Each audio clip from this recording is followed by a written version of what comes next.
Islam. Wow. Welcome to Moorish Heritage and History School. Eyes Wide Open, National Principles in Action. I had to run up the steps, and I didn't realize that I may not have been muted. So, good evening, everyone.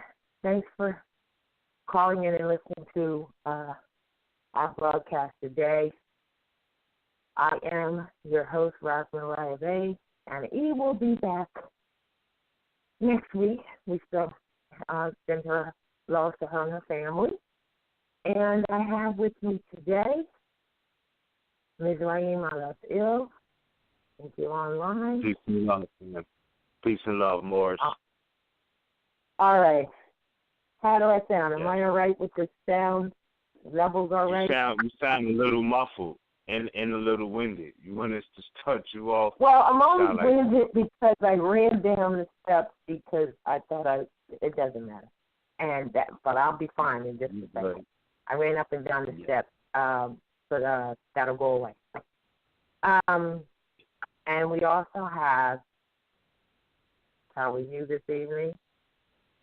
Salam, peace and love. I'm well. How's everybody? Oh. Peace and all is well. All is well. All right. So now, I'm not sounding muffled now, right? I'm a little better? Yes. All right. I got it. Now, of course, the syllabus says, destruction shall start in the south. Prophecy fulfilled. And it ain't hard. All right? Of course, we want to discuss some of the current events.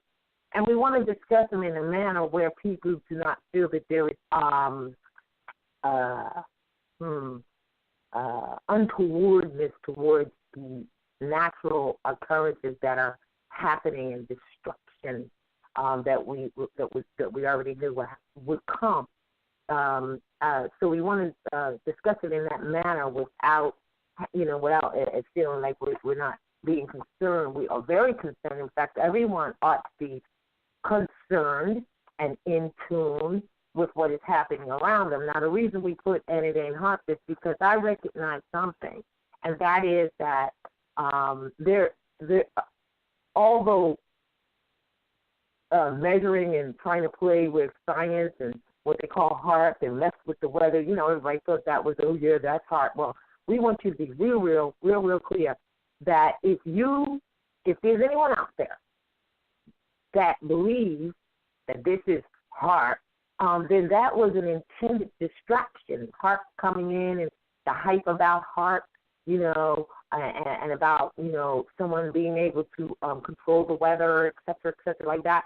That was a very well done distraction for you to not recognize the reality of nature. And, and I had to slip this in because as I was doing my studies on the Christian so-called religion, which is really a government for certain people, but certainly not more, one of their reasons was that they, to start their quote-unquote religion, which is really an orthodoxy, and orthodoxy means a belief. You see what I'm saying? You got to know the difference between an orthodoxy, that means it's a belief. Well, one of the things is that they did, they were dealing with how to understand, the nature of God, which, that was one of the things. And in that trying to be God, trying to not understanding the nature of God, or quote-unquote God, or nature, period, nature's way, and so we want to be clear that Moors do understand nature's way and the way this happens, and don't get caught up in those things such as, oh, this is HARRP. No, not at all, because this is all prophesied. Now, I'm going to read just one line from paragraph 6 of an 8-paragraph document that was written by the prophet called A Divine Warning by the Prophet Noble True Agreed. And guess who he wrote it for? For the nation.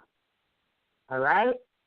So paragraph 6 out of 8 The last line there says, because the great God of the universe is not pleased with the works that are being performed in North America by my people, and this great sin must be removed from the land to save it from enormous earthquakes, diseases, etc. All right? And that's what's happening. And it starts in the South. Now, many of us, and I know I have seen a map long time ago of how when it was projected that California would no longer be Florida, the land of flowers, and most all of New Jersey and New York would just be gone from the coastline, all right? So, you and I can hear and say, oh, I don't know, that's what they say, but we are actually living in those works right now. And since they have already been prophesied to be, then somewhere we need to check ourselves and realize, that this is real and what it is that is real, and also not get into, like, for instance, when the prophet here says, because of the works of my people, right? The great God of the universe is not pleased with the works that are being performed in, specifically now, North America by my people. And this great sin must be removed from the land. Now, many of you are sitting saying, well, I don't know what you mean by my people. Hey, this quote-unquote white man, he supports us, and he's doing this, and he's stealing our birthright. But you know what? This is also a sidebar distraction to what you're supposed to be doing. And what exactly does it mean by my people? Well, one, of course, is to honor your mothers and fathers by name and by principle, so that your days on this earth plane can be lengthened. Now, when people hear that, that's from the Bible, isn't it? No. See, the writings in the bibliotheory text that you call the Bible and that you put, like, I don't want to have nothing to do with that because that's Christian stuff. Well, the writings are writings from your ancestors that someone else took, compiled 66, that's 12 of those writings and put it into another booklet, typically called the most used quote-unquote Bible is the 16th century King James. But you have to realize that, what's in there was written by your ancestors for the most part.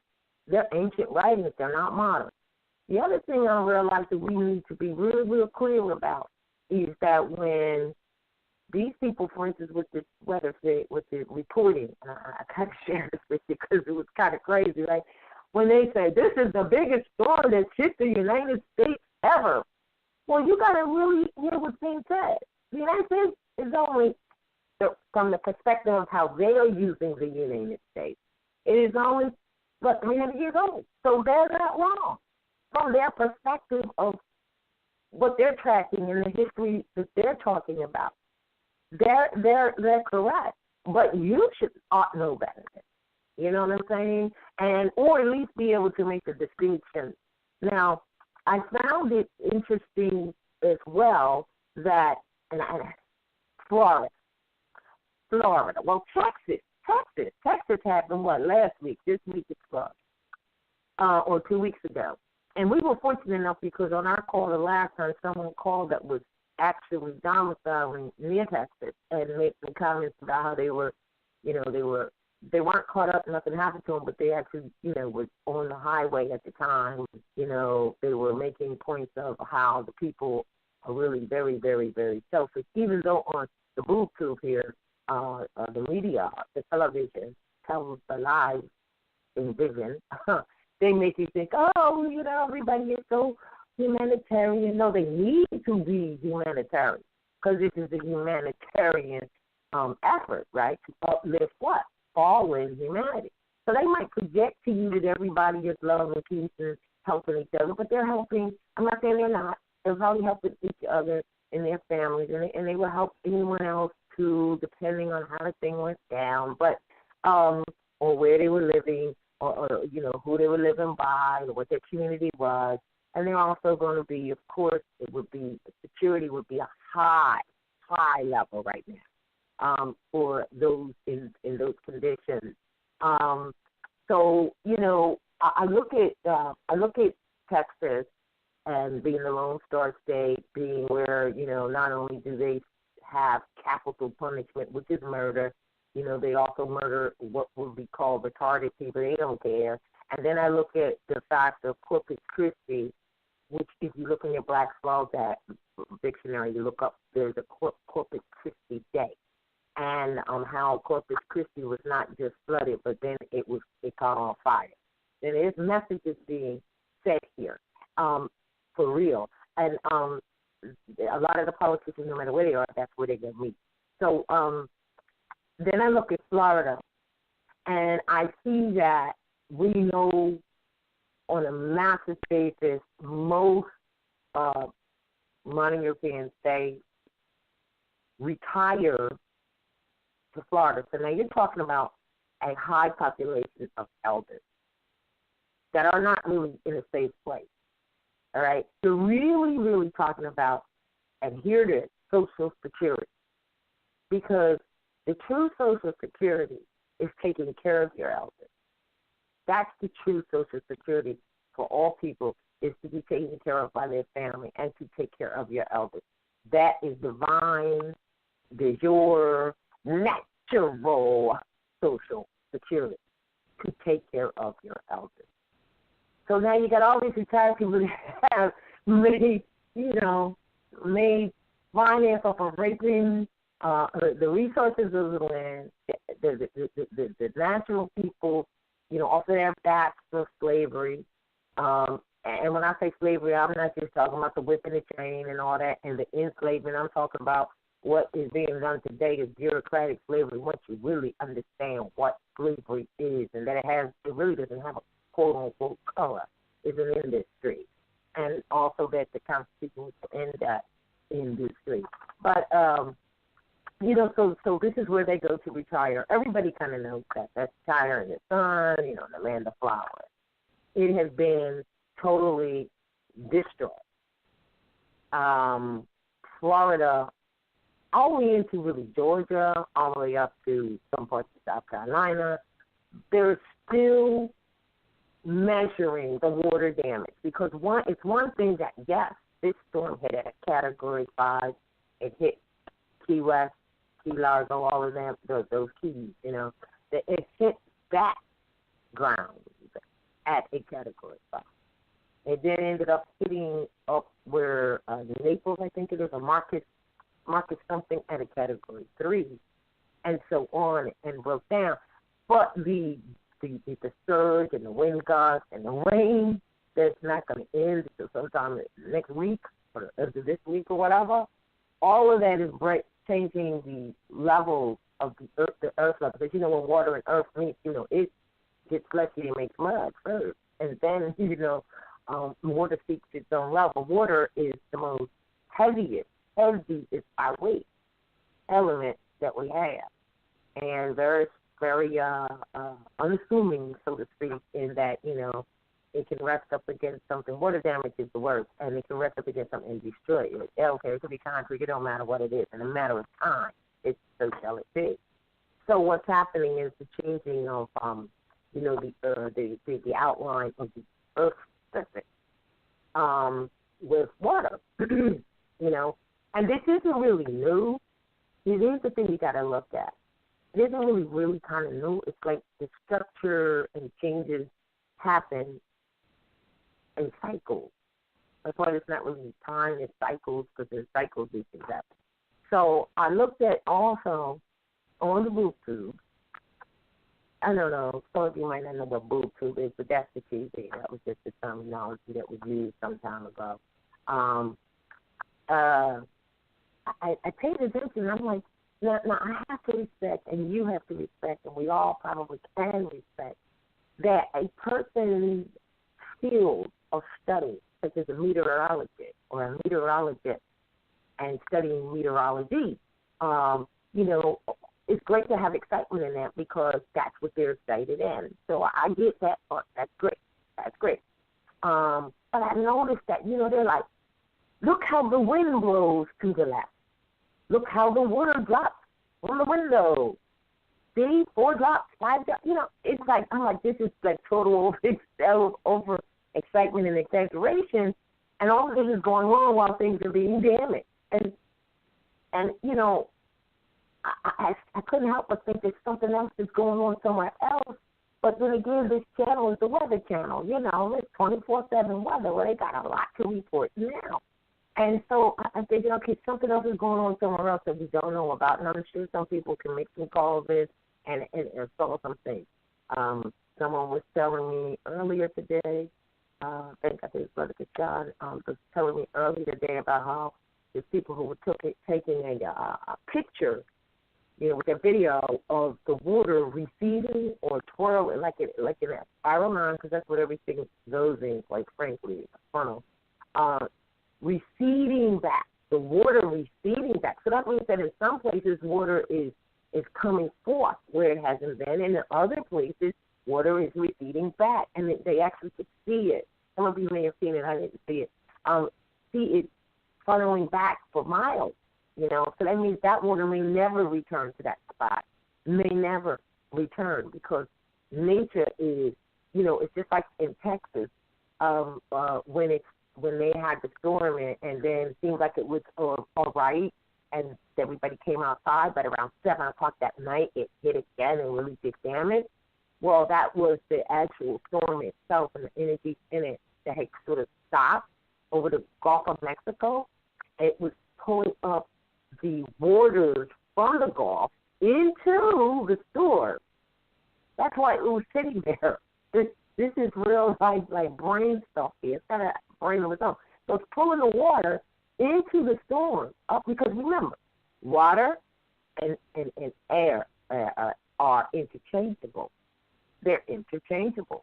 That you got fire as 100%. I say 100% of fire is fire, and then you have which is a consumer. Fire is an element that consumes, and then you have earth, which is 100% of its element, as we compare it to the 4 elements that we know, which is fire, earth, air, and water.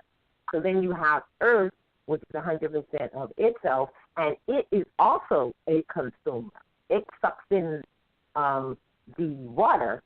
That's why earth and water is compatible. All right, complementary. And then you have fire, which is 100% of itself, and it sucks in. It's a consumer. It sucks in what? Air, because fire needs, air in order to burn. So they're both consumers. So then you have air and you have water, and they're interchangeable. So now this storm sits there and pulls in the water and then slow walks across Texas at 3 miles an hour. Not 120 when you got 3 miles an hour. It's slow walk. Y'all heard that term, I'm a slow walk it? Well, that's what the storm did. It slow walked across Texas with all that water that it pulled from the earth resources, the Gulf, and dumped it on it. Don't do that. That's nature, all right? Now, here we have similarly the same thing happening, pulling the water, sucking the water, and then dropping it back somewhere else. So even if you who out there thought, oh, that's HARRP, well, if it is, Mother Nature's pissed off at HARRP, okay? Because these things that are happening, making a cute left turn and stopping and pulling water and then slow walking 3 miles, this is not HARRP, all right? Because, I couldn't believe people believe that. But I do believe people believe. I can understand that people believe it because they're just so distracted by the bull crap that, it was well planned to plant that in you so that you wouldn't really pay attention to what's happening.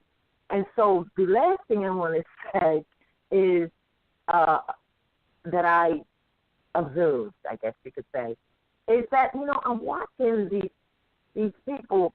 There's a couple of daredevils, real daredevils, that are out there in the middle of the storm, risky as it may be. We saw one person that was out there, and they were like I'm trying, stooping down with your legs stacked because you're trying to find your center of gravity. And he just said, I'm trying to find my center of gravity. And this is a reporter now. And then you heard him say, wow. And then you heard the fact that they cut off the voice feed and they went to something else. And when they went back to him, he had a harness on. Now, I started thinking, these people are putting on bets.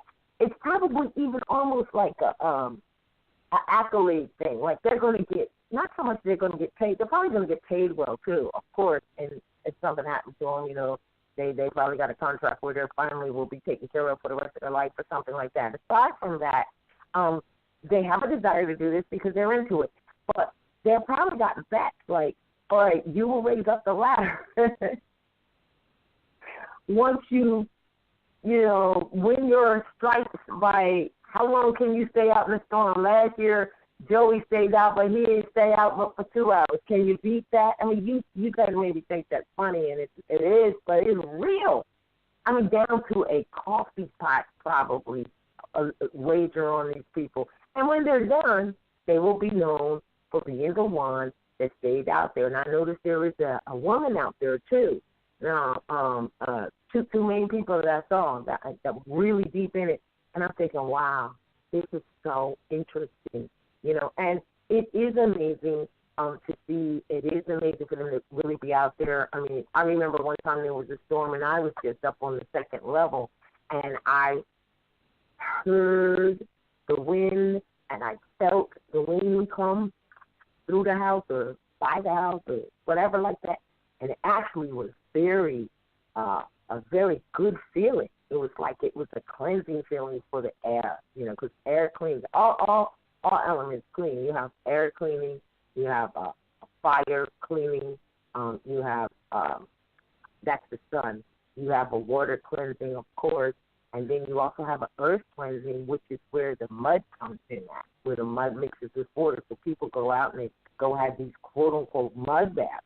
But if you read the book of the Essenes, I can't remember the name of it right now, where the people were coming to Yahshua, Jesus, who they called it that, recorded as such, and he was basically telling them, look, before you could do anything, you got to cleanse. And it gave them specific instructions on how to do the water cleanse, the air cleanse, and one person, 7 days. And then one person said, oh, Jesus, my feet, I did it for 7 days, but I'm not clean. My feet got boils and stuff on them because, stuff comes out of the bottom of your feet.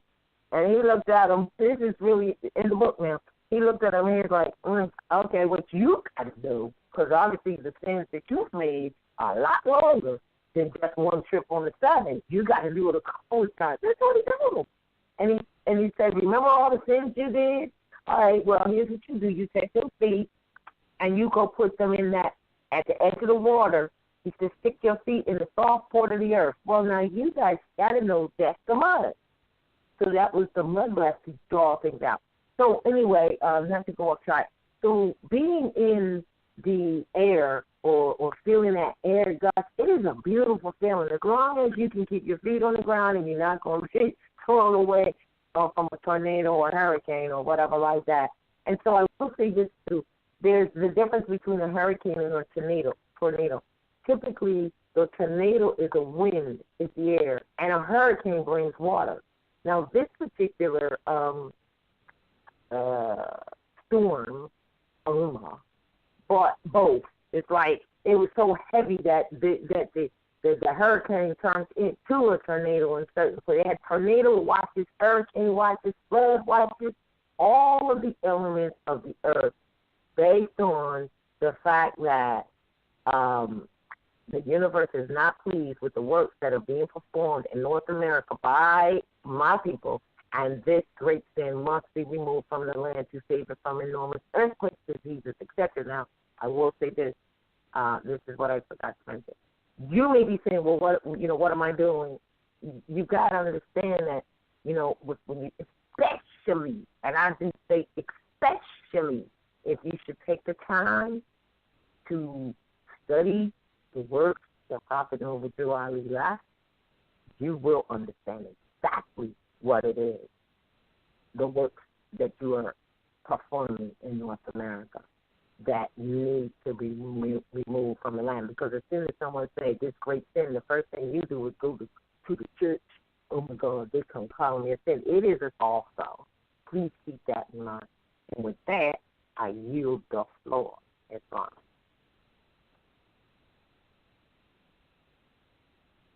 Peace and love. Islam.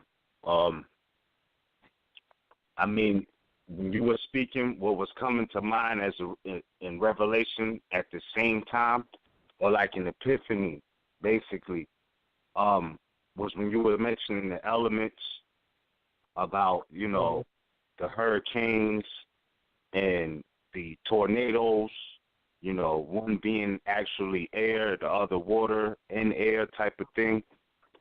What it reminded me of is what Mother Nature is continuously showing us right now, is that this is the age of Aquarius, right? Because studying not just the astrology wheel, but also the symbology and the artwork that goes with it.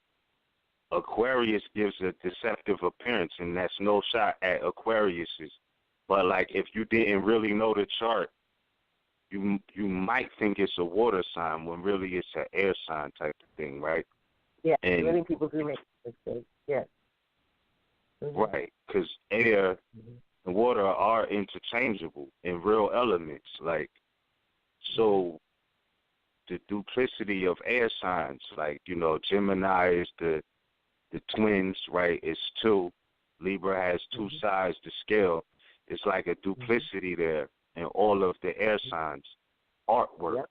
You feel me? Yeah. And yes, indeed. That's what hurricanes bring, is the duplicity of air and water. So it's high-speed winds and a lot of water, just like Aquarius shows you in this particular age. And this is why they're saying, like, they haven't seen record hurricanes like that, because this is the age of Aquarius now. You know, you're going to get those elements of water and air dumping hurricanes all over the place. It's a cleansing. Water is the cleanser. It's a cleansing and a baptism, really. Water is the cleanser. And they use it symbolically in baptism. Exactly.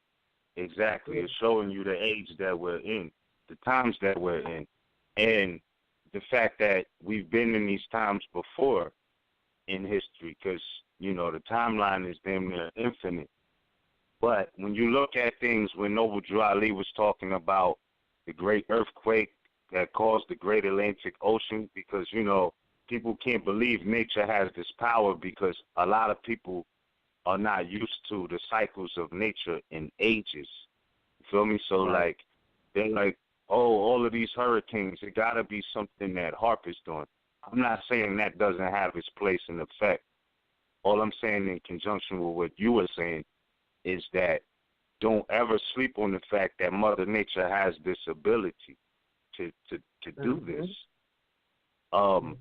You know, a lot of people chalk it up as myths, but I'm looking at this and I'm like, well, why is it that you could go into any culture, you could pick any one, any so-called religion, any one of the textbooks, and it's going to talk to you about a great deluge or a great flood.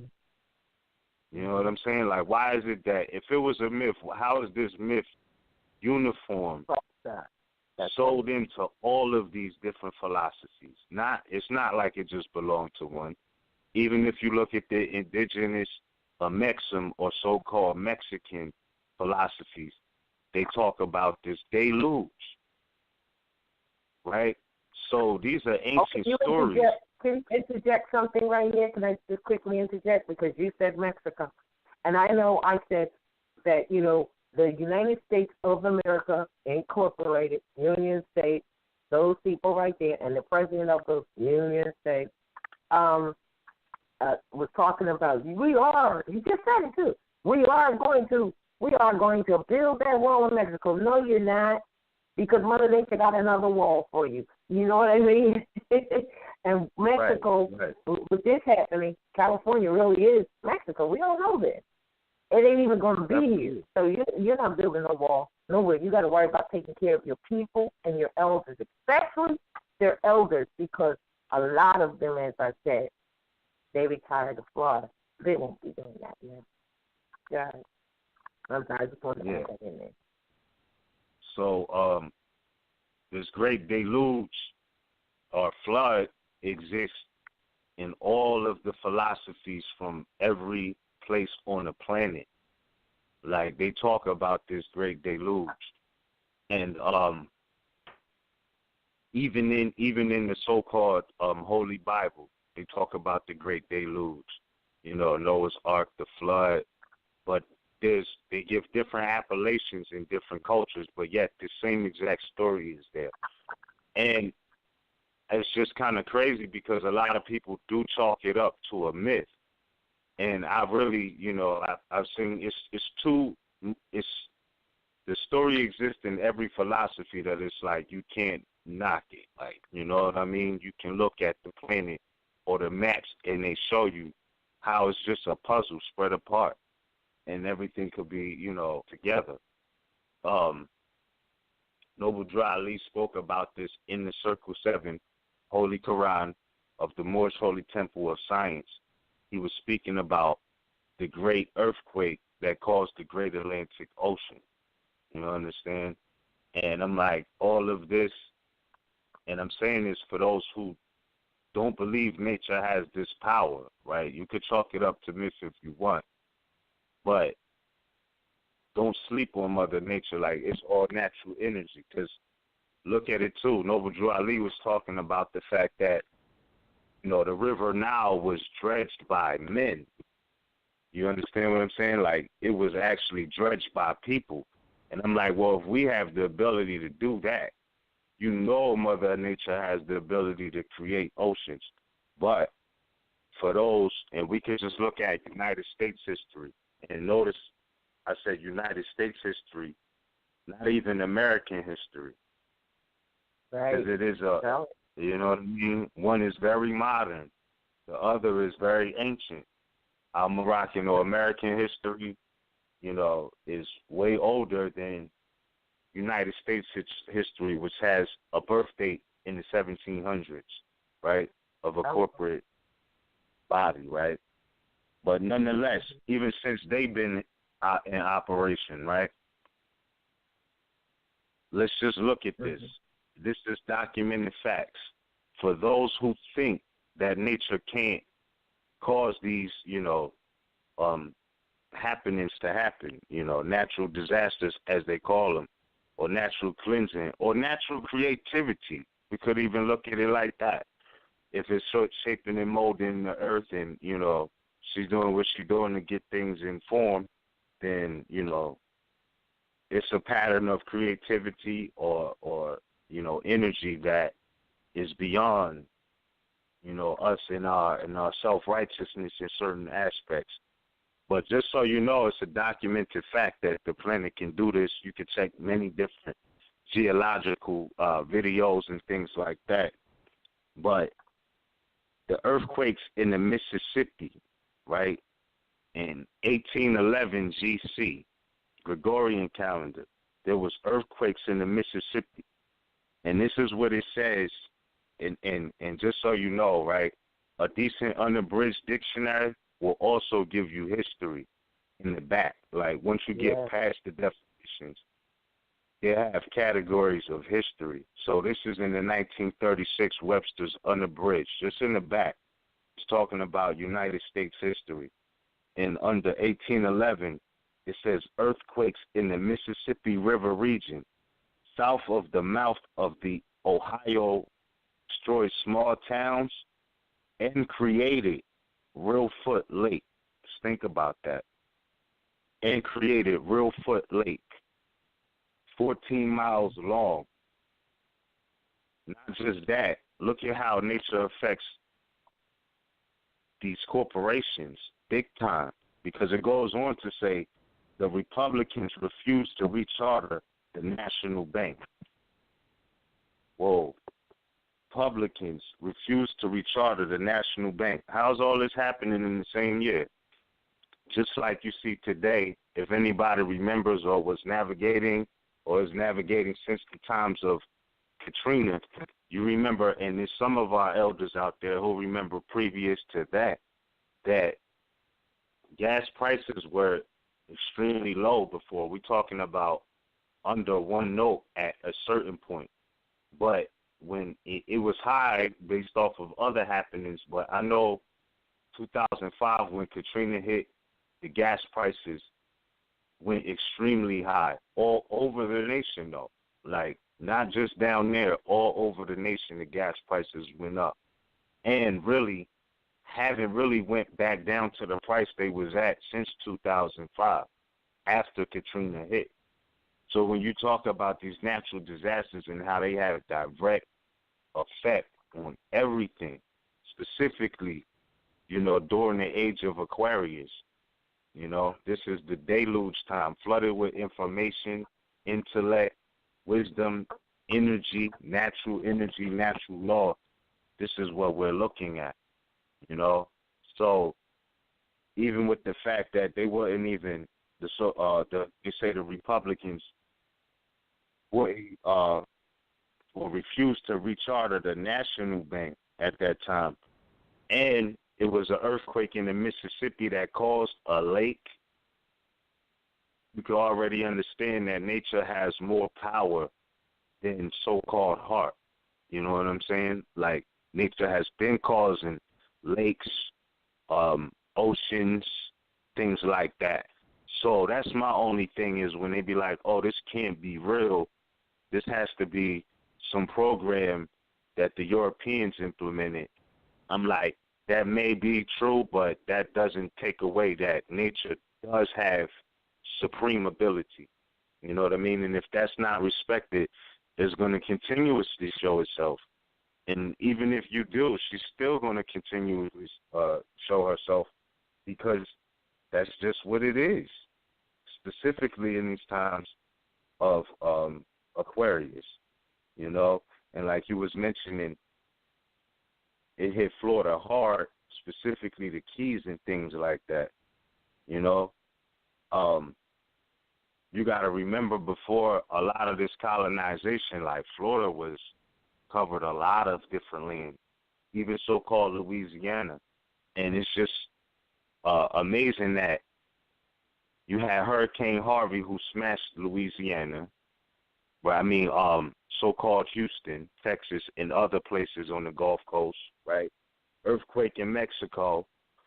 Florida got smashed with Irma, and they got Hurricane Jose out in the Atlantic right now. I mean, it's 3 back to back to back. You understand? And if that smashed the East Coast, they're saying it might not. But if it does, right, don't tell me that's not nature speaking. Like, every coast is getting baptized. You thought you was getting baptized in the church with the pastor in the pool?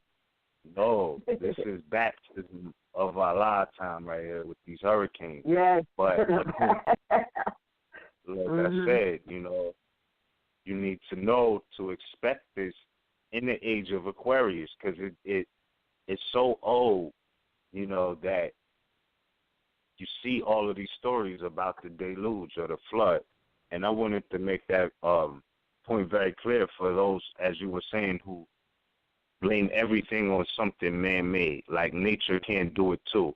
Because like I said, you know, with the earthquakes, right, we talking just earthquakes in 1811 when the Mississippi River caused a lake that's 14 miles long. That's when the Pilgrims was here.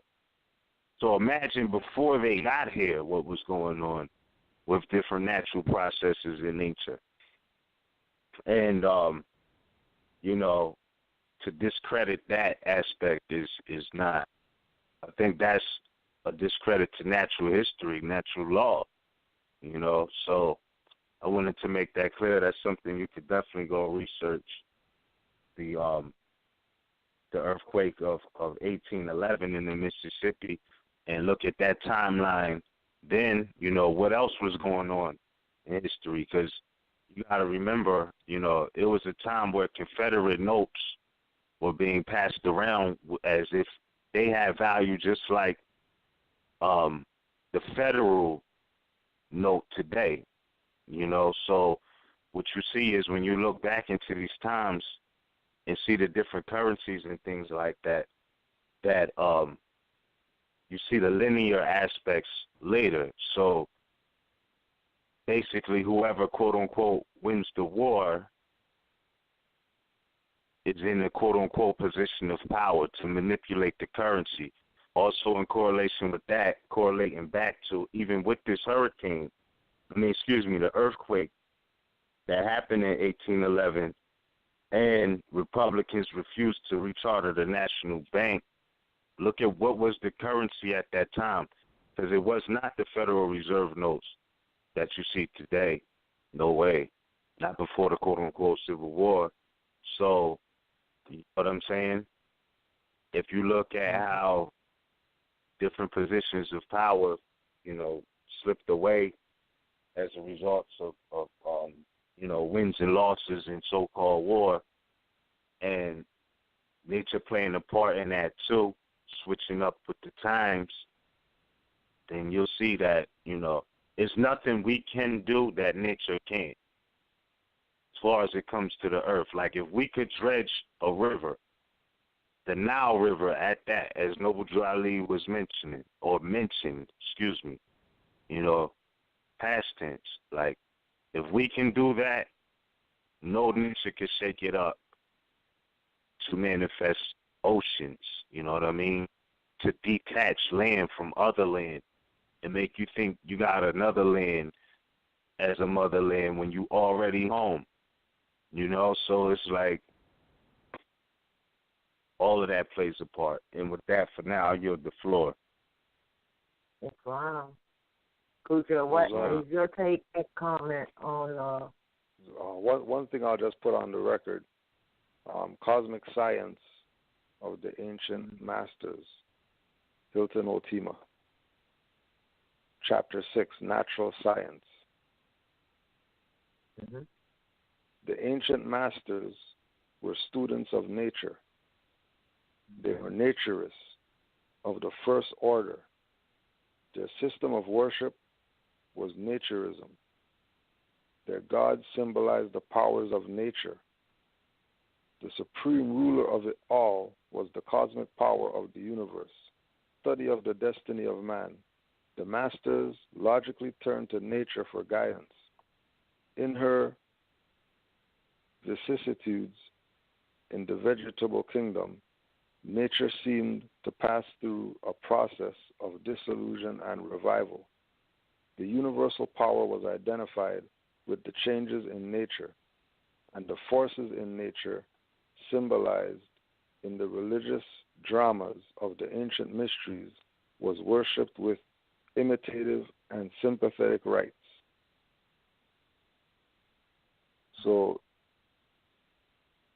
it's nature presenting herself, for us to acknowledge her, she's waving or whatever, just so we can keep in mind of who she is and don't forget, because at the blink of an eye, she can take everything that you have. Mm-hmm. Things that you thought you had. Mm-hmm. Take everything. Right? And it's also a sign for people, again, the prophecies of get ready before you're made to.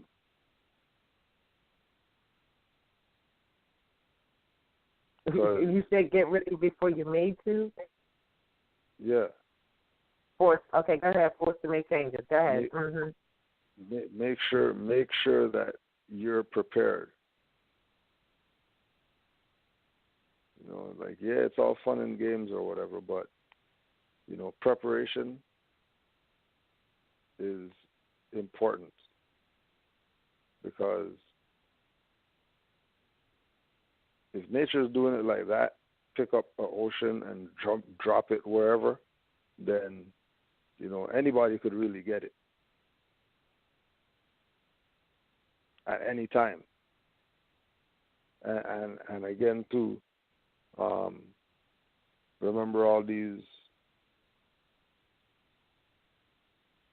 ancient deities, quote unquote, that were water beings in our cultures. The Yemayas and the Olokuns and, the Little Mermaid and all those people there. Everybody's trying to get their recognition right now because everybody's abandoned nature. Everybody's abandoned the four elements. Don't forget there was the big fire too. On top of the earthquake, and on top of the flooding, you know what I mean? Like when you see water to a street sign, something's up. You know what I mean? A highway sign is water up to a highway sign. Where there's a bridge, there's no bridge, there's water over the bridge. Oh yeah. Like not like over the bridge, like 5, 10, 15 feet above the bridge is water. Something's up. I mean, and again, divine warning to the nations. Everybody was told by the prophet what's up. They didn't take him serious back then. Now they're worried about global warming or whatever. Yeah. When before global warming, been told them. Yeah, first of all, it starts with you Negroes sinning, calling yourself something that you're not. First, it starts with you. But, if we went from all that to be African American or whatever, then clearly we love sinning. So, if he loves to touch the red coily thing on the stove, then whatever you get, you get. Because you should know better. Especially if the prophet said. I mean, it's just whoever said it, okay, we don't have to take him serious or whatever. But the prophet said, and you just figure, that ain't nothing. All right, then, inundation. We're just gonna make a Nile. Just gonna take this water out of this ocean right here and make a Nile in Texas. Right. Like literally, people you said in something boats. About the water. I just want to make a comment. Like you said something about where bridges were. There's water that's over the bridge, so they can't build a bridge higher than what Mother Nature can Right. have a call for. Yeah. And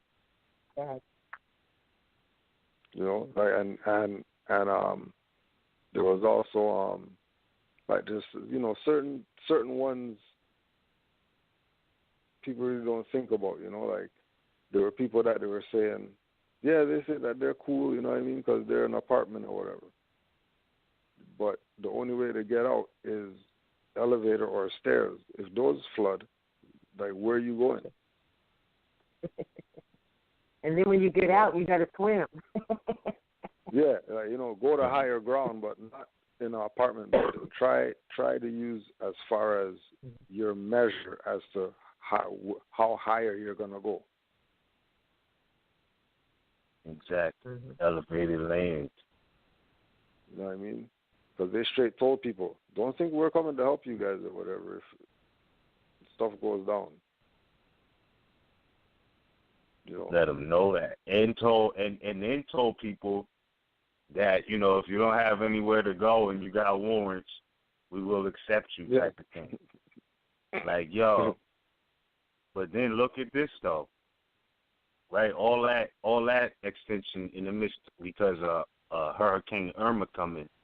But remember when Katrina hit and they had people, incarcerated people on the bridge, and they had to let some of them go because they couldn't, like, whatever happened at the jail, I guess, I don't know if it was like electric locks or whatnot, but they was in danger too, and they had to let some people go. Remember that, man? Like, during Katrina. So it's like, damn, that was a trap too. That was an invitation to a trap too because, I mean, yeah, the nature of that is a trap, but at the same time, you know, to extend that as if there is safer there, you know, is also a trap because we saw what happened with Katrina. I had to let people out based off of a natural disaster, quote unquote. So, you know, I don't know the results of them being released back into society, but nonetheless, you know, nature still showed herself the ultimate judge in that situation with those who had to be let go based off of a flooding. And I know that one could even be argued because they like, well, look, it wasn't so much the hurricane as the levees not just breaking, but they said being bombed or exploded on. That's the report of some people. But you know what I'm saying? Yeah. Well, if you listen to the, I think it was in the Southern Poverty Report, they were saying that Louisiana was the most corrupt, from their position, corrupt place. You know, they had a lot of people that they were looking for, or whatever. You know, or they called criminal acts what they call. So some people do say that was an intentional oversight. I really don't. You know, really don't know, but. I did have a question that I've been putting on the table. Maybe somebody can answer it. I know what appeared to have happened at Katrina, but that was a little different. They weren't prepared necessarily for what happened there. They were prepared for all of this flood. I got a great question. What do they do with all of the people that are in, or that were in, or maybe still are, in the Florida penitentiaries, jails, prisons, private warehouses, or whatever? What do they do? What did they do with them? That's my question. Did they leave them in the jails to just fend for yourself, locked up, so if you live, we'll be back? Because one thing that I did find is that the city hall and the jails and the hospitals, they are usually built in such a way where they can sustain a lot of things because they're like shelters. They're like shelters. And they go underground and all of that. You know, of recent, anyway. So I'm just curious. Did they leave them in there to fend for themselves like you do with a dog in a daggone cage, leave them enough food? I mean, I'm just curious about that because at this time, they were preparing with it. And I have not heard anybody mention anything about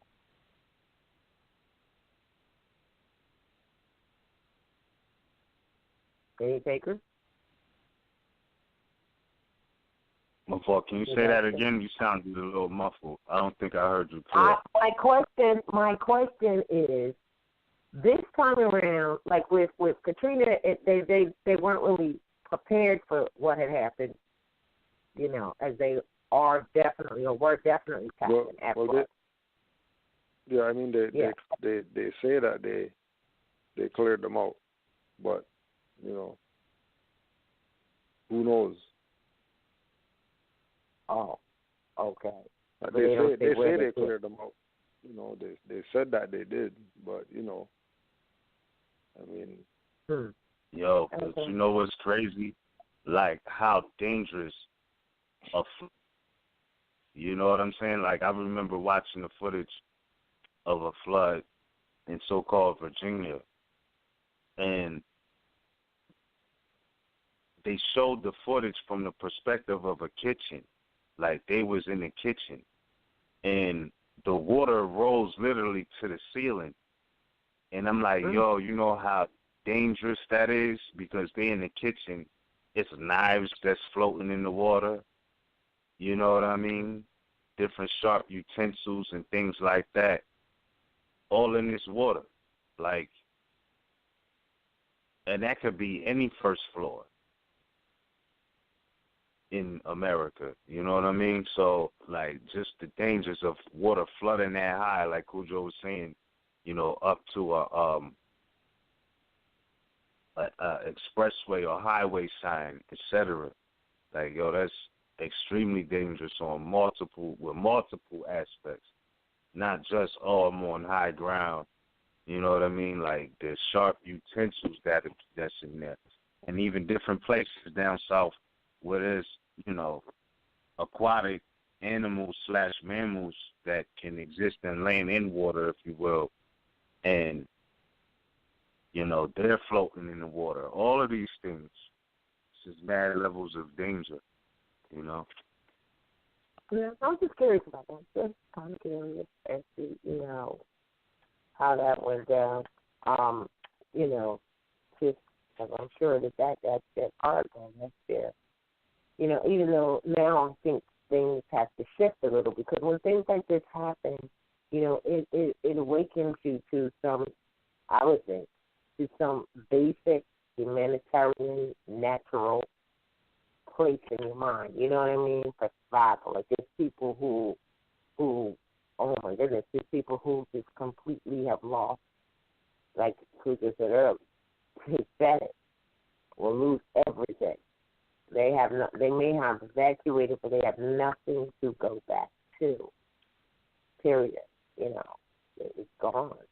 So they have to make a plan B or whatever have you like that. So building a wall. I just thought that. Oh, one other thing I meant to mention, I'm going to interject it now back to when the prophet said that, you know, destruction will start in the south. Now, I didn't read that. Where is that at? Where is that? Again, I didn't bring that one out. It's at my fingertips. I did bring out number 6. Yeah.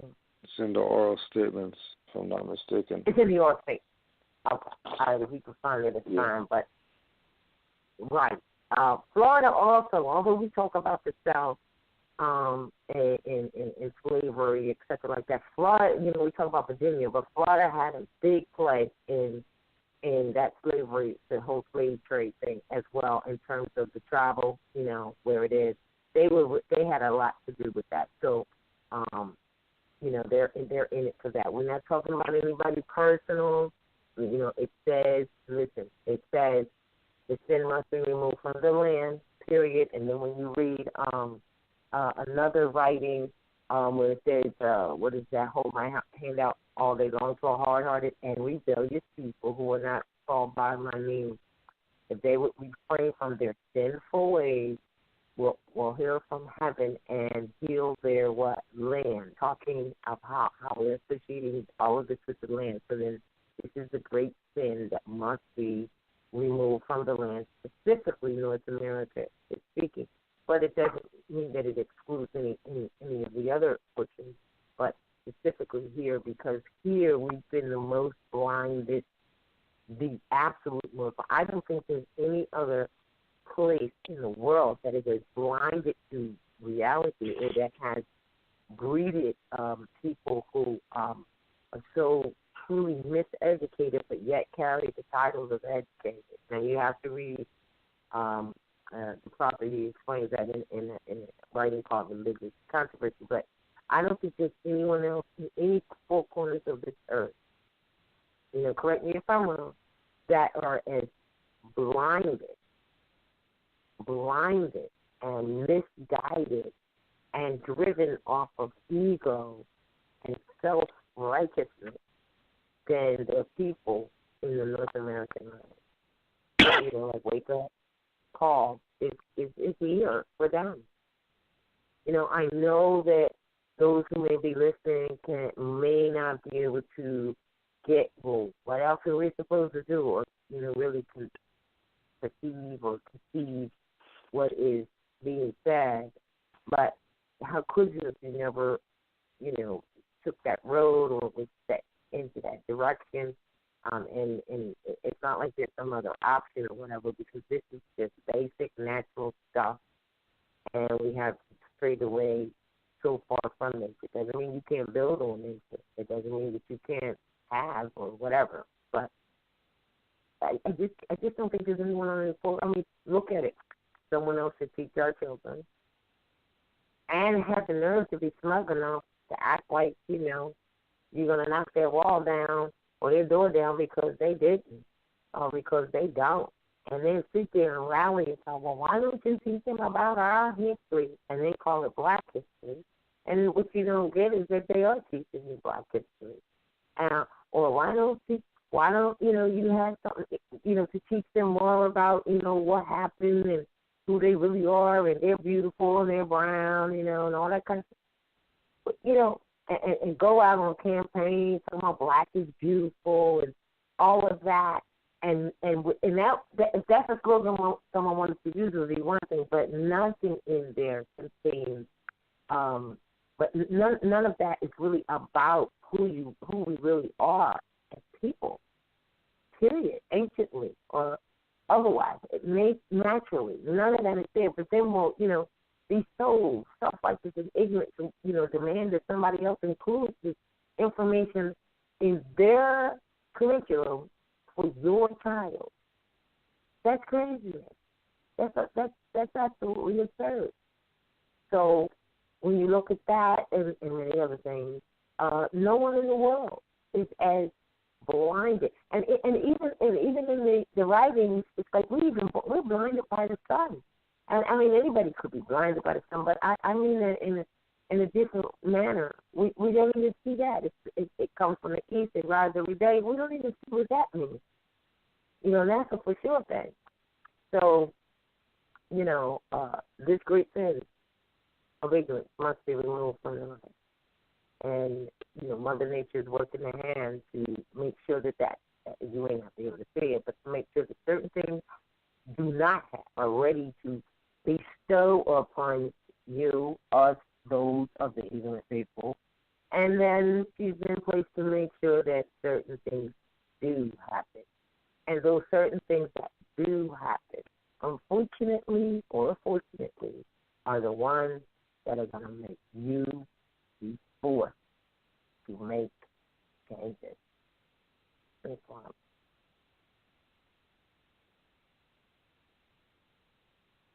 Speaking with the mic is all right.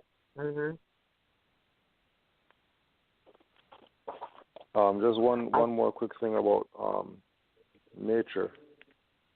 Yeah. From the same chapter. All right.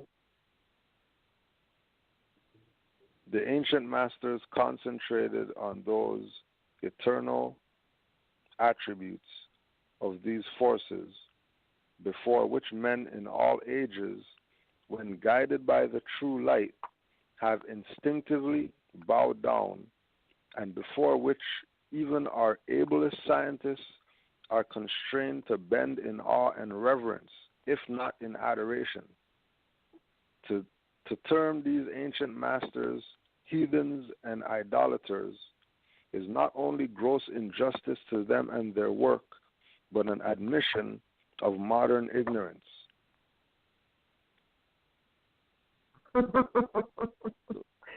That's a new word, Cujo, modern ignorance. I like that. Modern ignorance. Draw, you said, return to the mindset of the foremothers and forefathers. Return to their mindset. We realize that we're naturists. Nature is supposed to be our friend. But we went against what was laid down in order for there to be peace and happiness for all. It's like C. Freeman L. said that, they passed Noble Drew Ali in the street waiting for Jesus. Say that again? They passed Noble Drew Ali in the street because they were waiting for Jesus. Yeah, okay. All right. Everything was laid down. And again, for people who have not, go again and read Divine Warning by the prophet to the nations. Because it's really about perspective. Every individual, having the correct mindset as to how we're supposed to look at this would also, correct some of the anger that nature has right now. It does start with self. You know, making sure that you give honors to the ancestors. You know what I mean? Thank them. Do your libations. You know, do whatever it is that you do to give honor to them. You know what I'm saying? And when we say, you know, honor Allah, we're talking about also, you know, honoring the elements, honoring the constellations, honoring everything that was created. Give everything its due attention, especially if these things are working in your favor. Do you know what I mean? Because it could be turned around, like when you're going back again to the picking up of the water. You know, like some of the places they said that the water started to come back. Right. But to really, you know, good thing, some camera photos were used for some good, so you can actually see a ocean floor. You know what I mean? Miles out, it's just floor, no water. Right. You know, just to put again nature into perspective. Yeah. You know? Yeah. So wow. Yeah. Somebody was talking to us about that earlier. So I didn't see that, but what you're saying is the water receded back further than what it was before. Like, so the ocean and the land meet at a total further distance from, like, the land. It used to be short. No, like further distance, like you can't even see where the water is. Right. Looking out. Like looking out, you can't see water. All you're seeing is just land going out. Where water once was. Oh man. Yeah. No water. Yeah, man, that's heavy right there. That's what he was saying. You know. And I think in certain places they were saying how you know, that caused panic because people thought it was tsunami coming. Oh, yeah. Oh, wait, but you forgot there was an 8.3 or 8.5 earthquake in Mexico, which they say the reverberation of that could cause a tsunami to hit here. This happened during the time of Earth coming. So that's we still have to wait on that. And if that happens, that's when California will absolutely be, or what they call California, would absolutely be gone. You're right. So that is tsunami. Because if an earthquake could cause a tsunami, and then a hurricane could pick up an ocean, could the tsunami be how it was able to pick up the water so easy? I would think. So instead of the tsunami making landfall, the tsunami just went up into the hurricane. Yeah, that some of that happens for certain. In Texas, that happens. Yeah, and in this one too. This is where we need the oceanic Moors or whatever. You know, because it's very serious.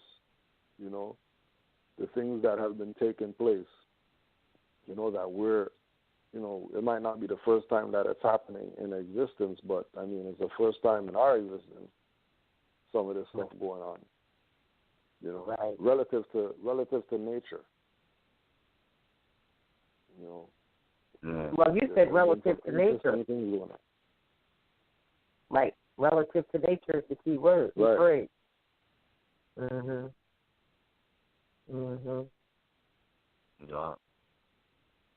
in this age of Wow. Aquarius. How the damn storm? The storm was the size of so-called Texas.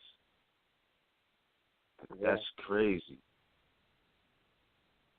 But no, what? Texas got hit, and then right behind it, Florida. I mean, this is all. It's like I said, there's a map, and I just want to put the gel out because the sister Taisha gave me a link to the map. I had it a long time ago, but gave me a link to it. I just want to say that that link did not work because we were discussing. I found out, and many of you listeners may find out that certain things that you may share with each other, you go to get it, and it's not there anymore. It's only because they changed the link location. It doesn't mean that it's not at the original site. Like, for instance, stuff that you might get off of law sites or whatever like that. Like they'll put something out with a link, but you can change the link identifier to that particular document or whatever. But it doesn't mean that the document is not there. It just means that they did a trick and changed the link so that if you shared it, they changed it. They gave it another ID, but then you got to go searching for it elsewhere. I just wanted to know that. I mean, if you don't have anything else to say regarding this, but I would like to take and just read the first paragraph of this divine warning by the prophet for the nations. Now, a lot of people might say, well, what does that have to do with the earthquake? Well, because I already read to you what if you do not follow the things such as what it says in paragraph 1, opening. Citizens of all free national government, according to their national constitution. I'm repeating, national constitution. Not state, not municipal, quasi-national, national constitution, are all of one family, bearing one free national name. So they're saying anybody who comes up under a national constitution has a daggone nationality. And that nationality is one family. We are the RVBey. All right? Those who fail to recognize the free national name of their constitutional government are classed as undesirable, and they are subject to all inferior names and abuses. Names, Negro, color, black, and a few others. Names and abuses and mistreatment that the citizens care to bestow upon them. That's a mouthful right there. Wait a minute, last line, of the first paragraph. And it is a sin for any group of people to violate the national constitutional laws of a free national government and cling to the names and allude to slavery. Now, hold on. Before I go, I'm just going to read this. The people, this is not a part of this thing, but it just made me have to read this. Because I made an emphasis on national. Now, all of you more that say you're national, but then you go do things that are not national. Or you say you're national, but then you go say you live in a place that's not national, has nothing to do with nationality. Because the national domicile has no subdivision. So your national domicile is North America, period. Or South America, Central, whatever. All right? And then you say, oh, yeah, I live in Oklahoma, whatever like that. Oklahoma it's not a national domicile. As a matter of fact, it's a corporation, really. But even with been saying it's a state, one of the union states, it's a subdivision of an existing nation tied to the land or the land itself. A national domicile has no subdivision. Now, this is in black law. You can look it up for yourself. National domicile. Excluded. No substitution. Quasi-national, meaning a semblance of a phraseology, but not the real. Quasi, not the real. Has subdivision because it's not a national domicile. So everything that's said here is that you're talking about national. And so there's this people that says the people of the United States that are resident. Well, that wouldn't be a Moor because a Moor is not resident in the United States. But at any rate, those people who are resident in the United States, within any state, resident, people of the United States that are resident within any state are subject to what? To government. One is a state, and the other is national. But there is no conflict between the two. Now, why is there no conflict? Because you already know that the national Constitution, Article 6, says we know some people are here from the state, that occupying or operating, as an example, with the other Union states. We know they're there. We know they're there. We know they have their little, thing going on. But if they do anything that violates the national Constitution, it just doesn't have standing for you, nationals. That's what it's being said. And this first paragraph is saying the same thing from Prophet over to it. If you get what it's saying. So he says in the second paragraph that he was prepared by the great God of Allah to warn my people. Let me stop right here. Warn my people. What is the prophet by definition? One who knows of coming event and warns others. So I was sent to warn my people to repent from their what? Sinful ways. And go back where? To that state of mind of their forefathers, divine and national principles, that they will be law abiders and receive their divine rights as citizens according to the free national Constitution that was prepared for all free national beings. I don't know. National.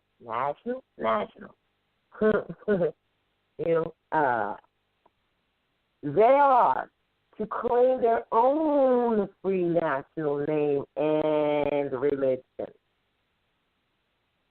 Oh, wait a minute. What do you mean? Well, because he said up here that nationals are a white family bearing one free national name. That's paragraph 1. It says those who fail to recognize their free national name of their constitutional government are classed as undesirable. Back to paragraph 2. They have to claim their own free national name and religion. There is but one issue for them to be recognized by this government and of the earth. Not just here, but of the earth. All 4 quarters of the earth. And it comes only through the connection of the Moorish Divine National Movement. All right. Does it say Moorish Temple of America? Especially incorporated. Does it say that? It says through the Moorish Divine and National Movement, which is the Moorish Divine and National Movement of the world. That means right. And what is the Moorish? What is the connection, though? Like it says, only through the connection of the Moorish Divine and National Movement. But what is it connected to? Nationality, which predates. This is what I'm saying. No, real talk. Divinity and nationality predate what Noble Drew Ali was saying. Because as you said, he said, you going back to that ancient state of mind of your foremothers and forefathers, right? So if it's the connection of the Moorish Divine National Movement of the world is in the title, it's connected to nationality and divinity. And if you're not recognizing those two, don't even talk about nationality. You know what I'm saying? Don't even talk about nationality. Not that it doesn't exist. I'm just saying that it's divine and national aspects that go with it. Because when you look at the divinity systems and systems of divination, the nationals who established most of those were Moors. You know what I mean? Or it was derivative from it, came directly from Moors. Moors had a history that predated 1913. Hold on. But it was important because why would Noble Drew Ali establish the old Canaanite temple and kick off his mission 1 year before the first quote-unquote World War? Because remember, the World War was 1914. So remember what time frame he was dealing with and the significance of that time frame for him to be on a mission like that in the midst of a world war, the quote-unquote first one. But that's United States history opposed to American Al-Moroccan history, which he was trying to point the Moors labeled Negro, black, and colored too. So when he's talking about the Constitution was prepared for all free national beings, and then you got Moriscos who swear they know something and show their ignorance to what they claim that they're talking about every time they step out. You know what I'm saying? Saying that certain Moors are renegades because they know the power of nationality. Like, he didn't say that the Constitution was prepared for black and white people. He did not say that. He said for all free national beings, and he's not lying. So, that's right. You know, just because Moors understand the power of nationality, like, that's no reason for the Europeans or even, because you got Moors and Europeans who are trying to knock Moors, or like, look, we're free nationals, we got our things in order and all of that. And it reminds me, like, even in these times with how they're treating issues, you know what I'm saying? It reminds me of a certain time in history where they had gag resolutions, you know what I mean? And that's 1836. The gag resolutions were passed in Congress forbidding petitions against slavery to be read. So even today, you know, because they be like, oh, you know, Moors are paper terrorists and they don't want to look at that. That's because that's breaking the spell. It's breaking the spell, and you see history repeating itself in certain aspects because, like, they literally passed congressional records for gag orders against the abuses or, you know, energy of pionics called slavery and things like that. They didn't want to hear about that because that was their only economy, really. Right. You know what I mean? And that's facts. All of them, all of the so-called founding fathers were dealing with quote-unquote slavery and quote-unquote owned slaves. So when we're talking this about being free national beings, we're shaking the very foundation of what they say they even exist about. You know what I mean? Again, it's duplistic.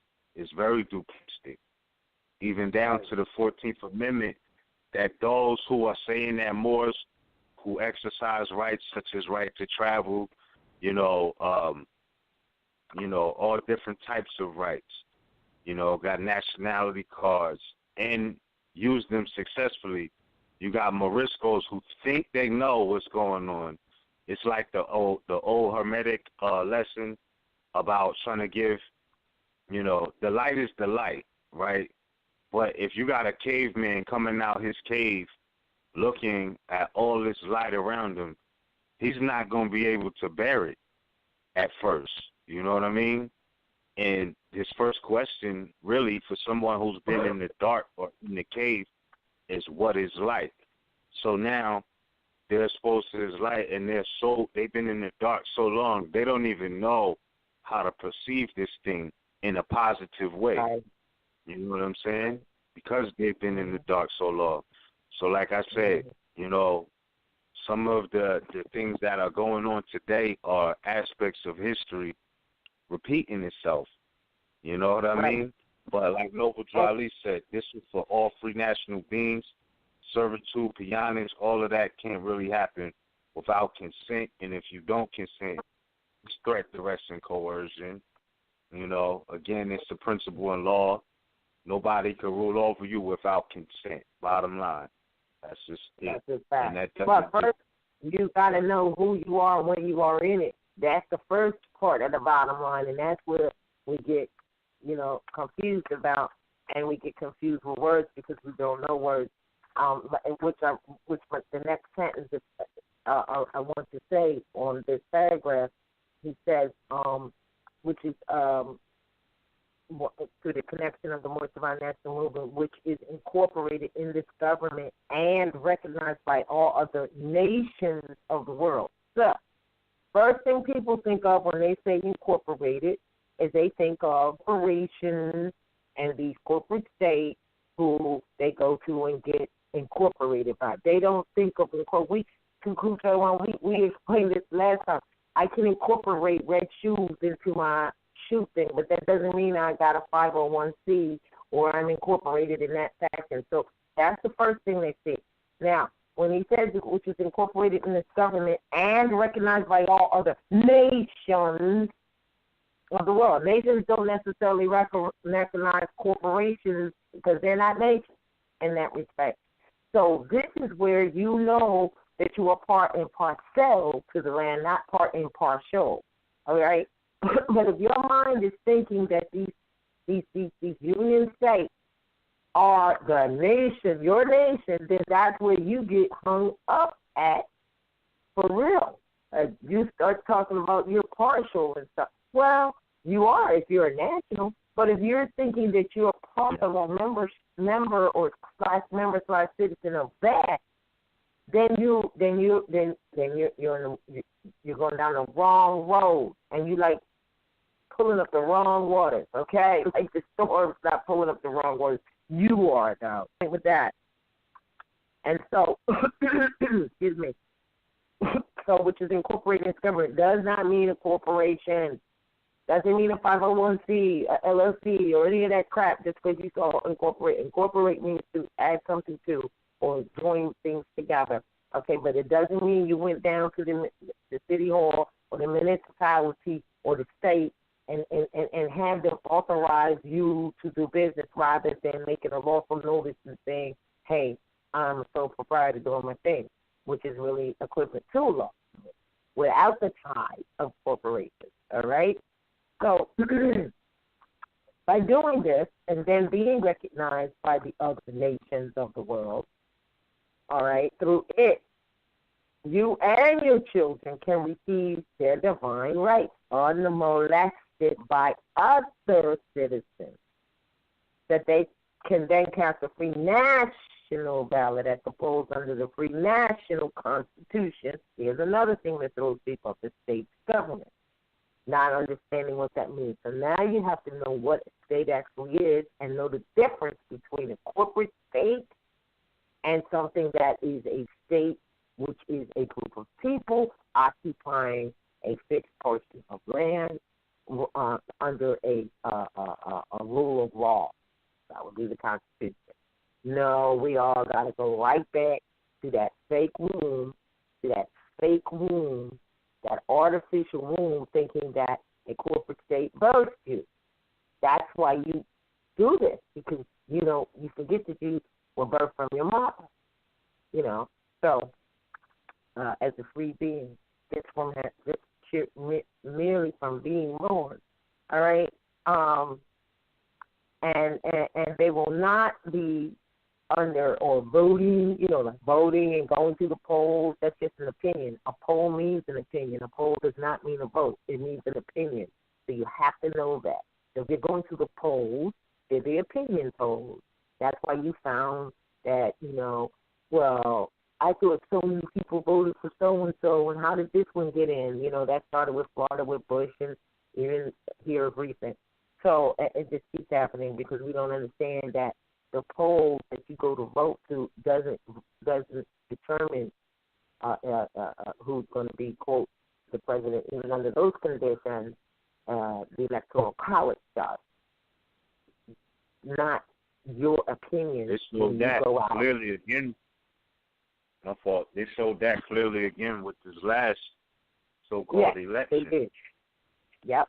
Because they told you straight up. They like, Hillary Clinton won the popular vote.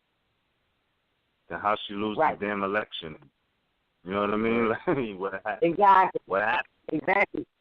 Exactly. That's because it's electoral college, and because they just told you that when you went to the polls on Tuesday, and all you people who went out and worked the polls and try to make other people feel like bad because they didn't come out and do that, for all you was doing was an opinion poll, and that would be, as the prophet has at the last of this paragraph, he says, you will be able to have a free national, a ballot under your free national constitution, and not under a granted privilege as has been the existing condition for many generations. So that means that we have not only done that, we've taught our children to do the same. That's why he said for many generations. He was not playing. The prophet knew exactly what he was saying. For many generations. All right? So, now when he says to you, if you doubt what he says and his principles, whether they're right for the redemption of people, go to those that know law is the key. Go to those that know law, not those that know color of law, as it is now. He said go to the city hall. So during that time, they were all operating properly, republics, which still is if you would effectuate it. Now they're all corrupted. So I'm not going to read all of this, but I want to skip. And this is where he also tells you to always speak in an intelligent tone. Now, on paragraph 4, he says, I love my people and I desire their unity and mine back to their own, he keeps saying own, national and divine standard, because day by day they have been violating the national and constitutional laws of their government by claiming names and principles that are unconstitutional. Now, you mentioned something about the 14th and 15th Amendment, and I really do believe that some Moors who say that they are studied Moors and they study the prophet and, all that, and they got all these great titles and, like that, really haven't studied much because, or they don't comprehend. I don't know which one it is. I know that our people have a problem of comprehension because we haven't been taught to comprehend.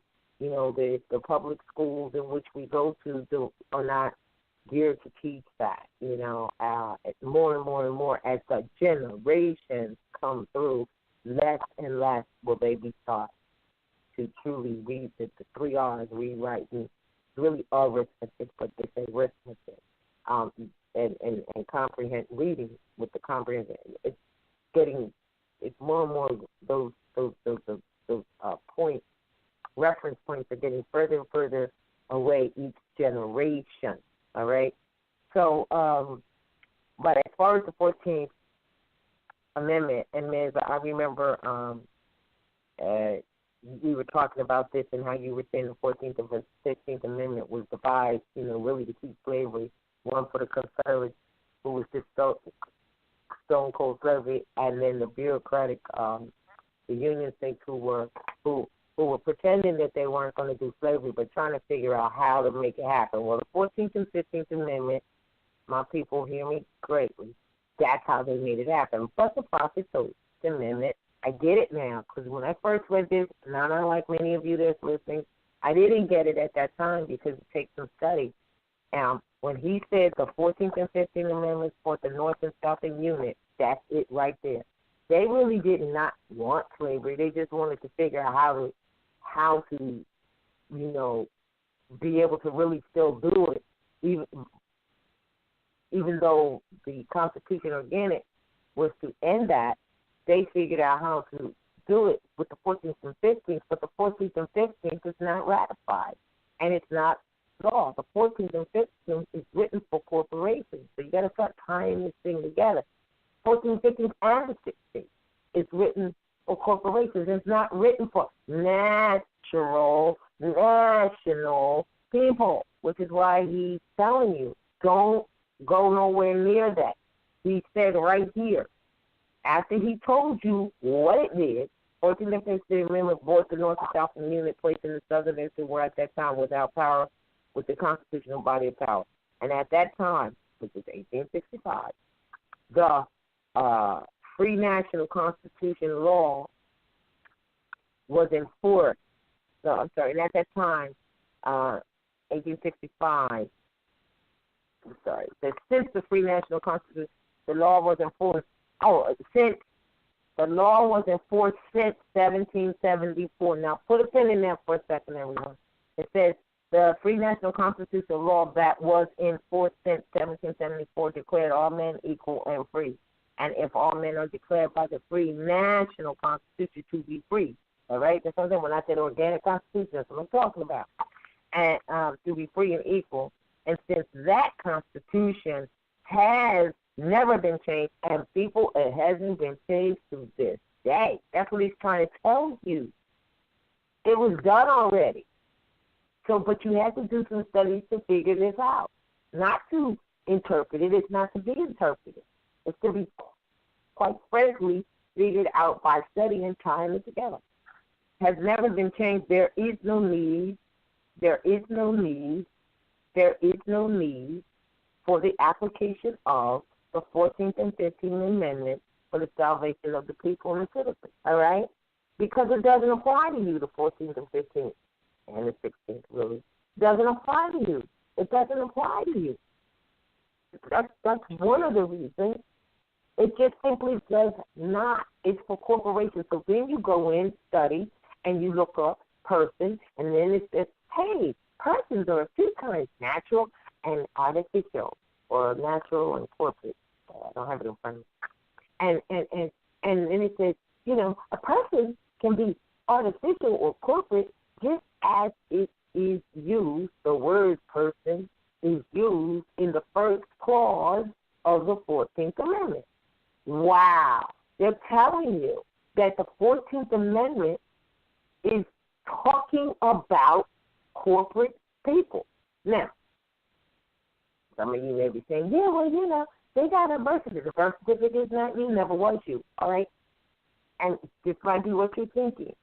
And so what does the prophet tell you? If you continue to read his thing, he says, listen, no man can change your descent nature. And your descent nature is not from a 14th Amendment document. This is here, the SSN, all of that comes under still the 14th Amendment. That's where it's defined from. Those are documents that are defined. So if the 14th Amendment is void, anything that comes from it is void as well. And the prophet has already told you that. But you're out there trying to redeem a 14th Amendment document that's void already and missing the fact that, you know, nobody can change your descent nature. You were born and birthed from your mother, you know, out of the womb of your mother. So therefore, that piece of paper right there, first of all, it comes from something for corporations, and you are not that and could never be that. And that's what this whole thing about declaring, which is being clear, and that's why he said if you don't do nothing else, declare. Be clear about these things. But he wrote it. He said the 14th and 15th Amendment is not necessary. And then we go out chasing at the 14th and 15th Amendment documents, trying to be free from it. It's ludicrous. Islam. So then, that being so clear, like very super clear, crystal clear, right? There's no need for the application of the 14th and 15th Amendment. Then, did somebody change something or adopt a false belief or doctrine as far as being citizens, Moors being citizens of the United States of America? Because the prophet is clearly saying that, you know, there's no need for the application of the 14th and 15th Amendment. Mm-hmm. And that's talking about United States citizens. Right? And if the Constitution was enforced since 1774, right? And then, okay, so then what was the ratification 1791? Because now it goes into the Confederacy again. You know let me tell you what. Before, I had said put a pin in it. Let me interject here. I'm glad you said that. First of all, the Constitution, the treaty, the law of the sea, the law of the land, getting up, all of it is a connection.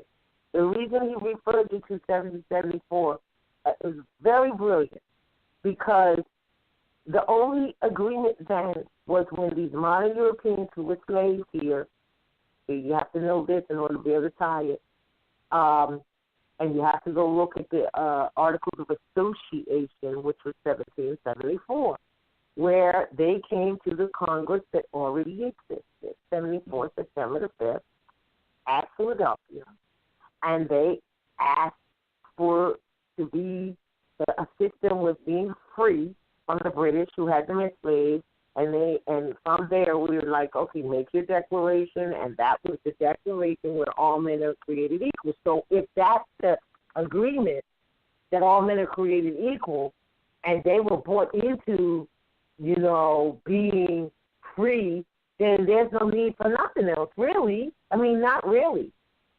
So as a result of that came the sequential thing, all right, of, all right, okay, what we're going to do is we're going to let you sail the seas without being molested. That's the Treaty of Peace and Friendship, right? And then once you sail the seas to get here without coming here as slaves under the British, and you are not molested, all right? Once you get here on the land, here is the law of the land, which came later, which, everything kind of came together. It's a sequential thing, because we searched and searched for that, and that's what we came up with. And it hit us, like the prophet wanted you to know, because he said all nations have suffered slavery, and he wanted you to figure out by study, by his exact words, and then see how to tie that together.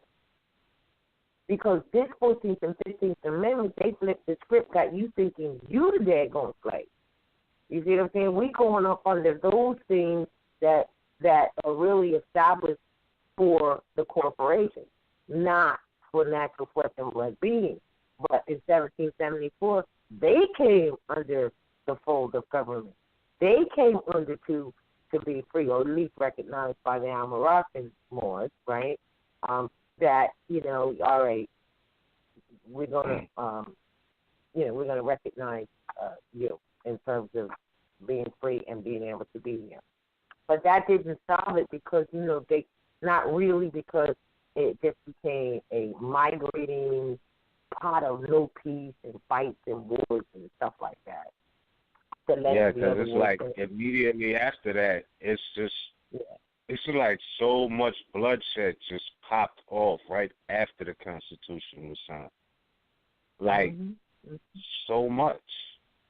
The 1800s is crazy. Like, filled with the nature of the beast. That's all that is. It's the nature of the beast. And, it's the nature of the beast. And the one thing to this day, they do not want to go back into that position of being the slave, even though they were actually born into slavery, whereas we were not. But they got us believing we were and they were not. So it's all been, as it says in the writings, he shall make evil fair seeming, and everything is flipped, everything is reversed. And there's an admixture of truth and falsehood strangely mixed. Yeah, because look, Noble Drew Ali was bringing that missing piece.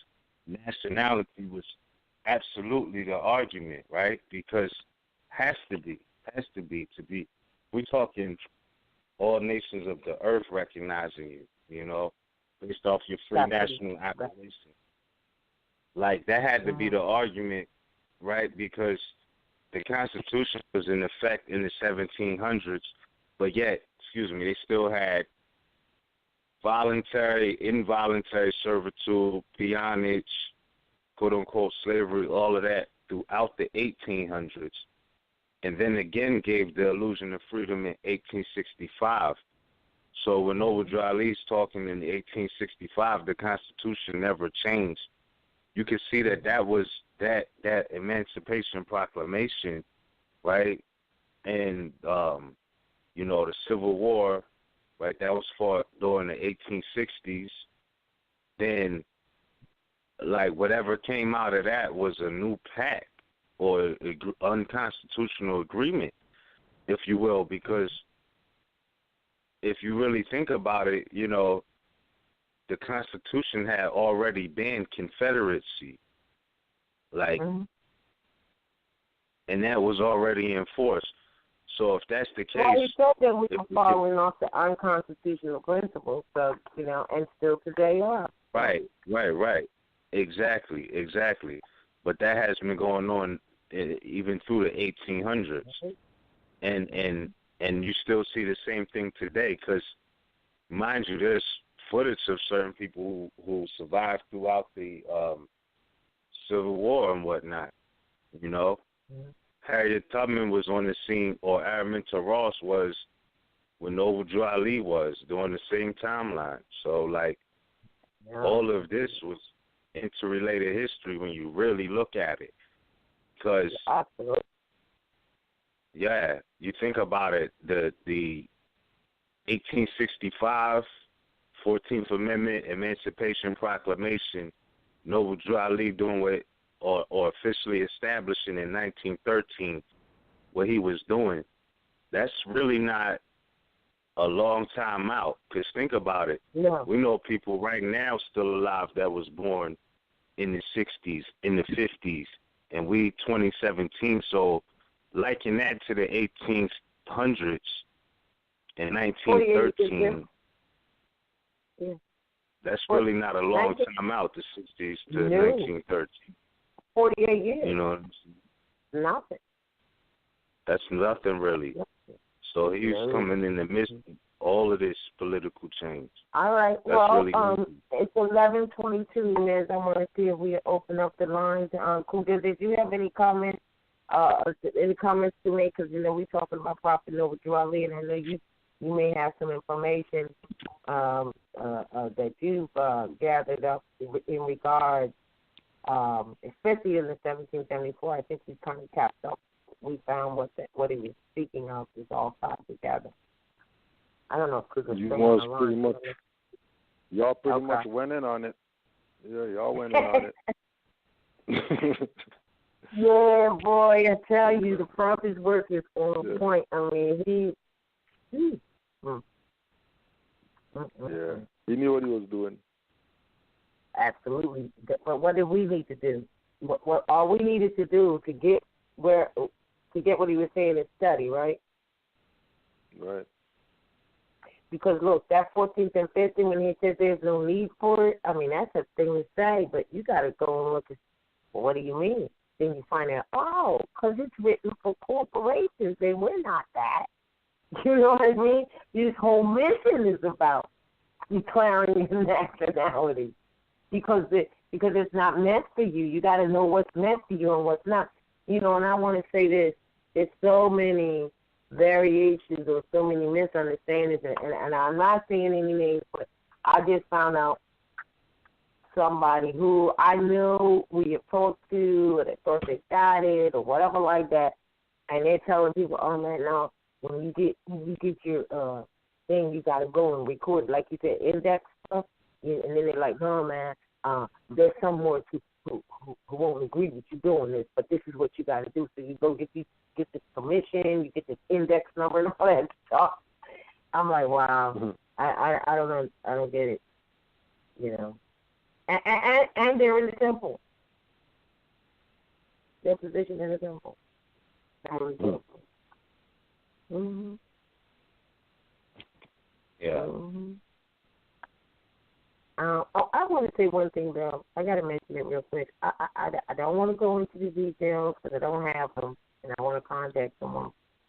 But I know there was some dissertation that went on to the onto the Facebook that you may have been involved with, Pluto, I think.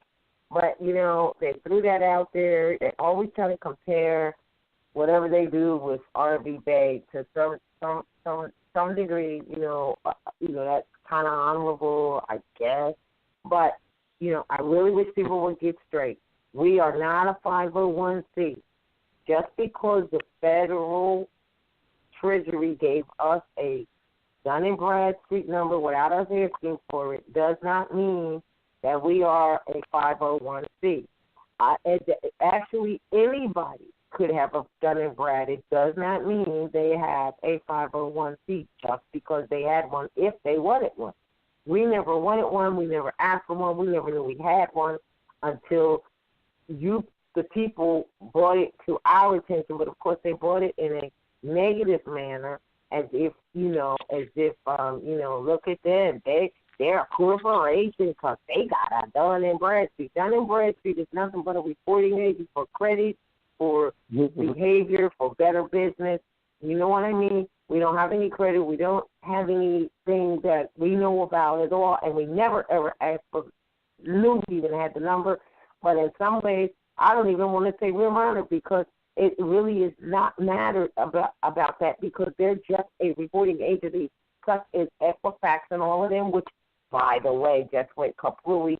My people, you gave all your private and personal and confidential information to these Equifaxes and credit reporting agencies. I think, let me get the number straight, 153 billion people or something. All your shit was just leaked out. Identity fraud. That's why if you say you're a national and you be who you are, there is no identity fraud. Trust and believe that because they don't even want to deal with you from that perspective anyway. You know, and if you knew what you were doing, you would know how to deal with them. And one thing is you don't give them your personal and private information. All that stuff has been compromised.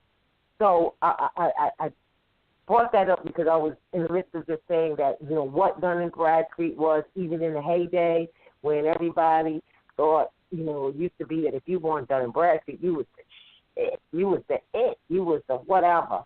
So they assigned us a number, and we didn't know we was going there at all or had the number. So y'all need to just get that straight. And the fact that there is one, that they assigned, that the federal assigned so they could give checks to us, write checks for those who are in prison, federal prisons, right? Does not mean we are 501. We are not that. Never was that. And everybody's talking that shit, but they could never come up. 501Cs are public information, I do believe, and so you'll never find that because it doesn't exist for us, all right? So back to Cujo, I took a long thing, but I know something came up, and that's all I wanted to say is that I wish they would stop throwing that in there as if to say, well, and another thing, when you're doing business, if you are, business is busyness. Don't get it twisted, all right? So if you are either selling a product or a service, because that's all you can do is sell a product or a service either for yourself or for someone else, if you're doing that, that's fine. Then you're busy. You're doing it. But you have to know the distinction between selling something that belongs to someone else that you then put on it or whatever, and the difference between what a service is. And the difference between, Cujo, I'm not really sure what was being sold, but it didn't have something to do with credit or credit repair. I don't know why people worry about credit repair now. The shit just went completely. It's gone. It's done. It doesn't even matter anymore. All your information has been leaked. So for all of that, it's done. So is that what it was about? I think some service or something, and they were comparing it to us. We have our own product. We make it from scratch, from our own. We don't, Yeah, but you know what, though? Honestly, though, like, not for nothing, I'm not trying to be arrogant or this when I say this, but like, those who say that, right? Like, Dun and Bradstreet number. Nobody over here consented to that. Definitely didn't go sign up for a 501c3, right? None of these things. But my thing is, like, I guarantee you, people who are saying that, like, who bring that, yes, they punch in the clock. Yeah. They got one. They punch in the clock for one, probably, or they punch in the clock for a lineal descendant of a modern European. And don't get me wrong, there's nothing wrong with the Job, whatnot. But really take it into consideration. how spareless the conversation is. My thing is this: if anybody want to talk, if anybody want to talk about the validity or invalidity of a 501c3 and correlate that to nationality, my thing is, like, don't talk shit. Like, do something about the 501c3 that's the oldest business in North America, being the Shirley Plantation. When you ninjas going to gather up, you know what I mean, the nunchucks to actually combat that, that these modern Europeans today, Shirley Plantation is a 501c3 still operating on your ancestral estate for over 11 generations. With that, right. You ninjas got to see about that on your land. Let me, and Coach, I know you want to make a comment, but let me just say this. Speaking of that, when you do the 501c, speaking of the 501c, remember, you're going to get permission from the jurisdiction that is not national, okay, because nationals don't need that. Hello. Okay, you're going there to get permission from the all right, so just think about that as well. But look, you got these dirty Moors screaming, we need land. We need a Moorish community within the community. Okay, the Pilgrims got your land hostage right now under a 501c3. What are you ninjas, and I'm not saying niggas, ninjas, going to do about that? Don't talk to me about nothing else. Noble Dryly said nationality was the order of the day, okay? And y'all in La La Land talking about what we need. Everything is here. All you need is a backbone, because you can't buy your own estate back. So the idea of a Moorish block is good, but we already got that. We already have that. There's Moors. There's communities that are completely Moorish already, like, and it's still mad virgin land that we're not dealing with. So what are you talking about? You know what I mean? But the 501c3 is an issue. Don't challenge us. Challenge the oldest family-owned business, being Shirley's Plantation, getting bread off your land right now. Until you find the backbone to do that, don't talk to us about the 501c3 nothing. You know what I mean? Even though we don't have one, and if we did, we wouldn't even be able to talk to people. My fault. Exactly. I want to make that clear. We do not have that at all. Yeah. But there's an assumption that they make because they don't have study. They don't know the difference between a reporting agency and a 501c. They connect them together because their whole life and mindset is not that to the national. They're not in their bones. They're not in their bones. Everything they think. And they aunts and uncles and pastors and preachers with 501c3. Right, and Cujo, I know you want to make a comment, but I just got to say this too, because there was another situation. Everybody knows that there's some good things, I guess, with Facebook. That you can try to get information to people for those who are on there. And you may wake them up, and they may adhere to it or get them to go in the right direction for study and stuff. But for the most part, it's a real cesspool of, as you said earlier, Cujo, that people are just trying to get some recognition somewhere somehow.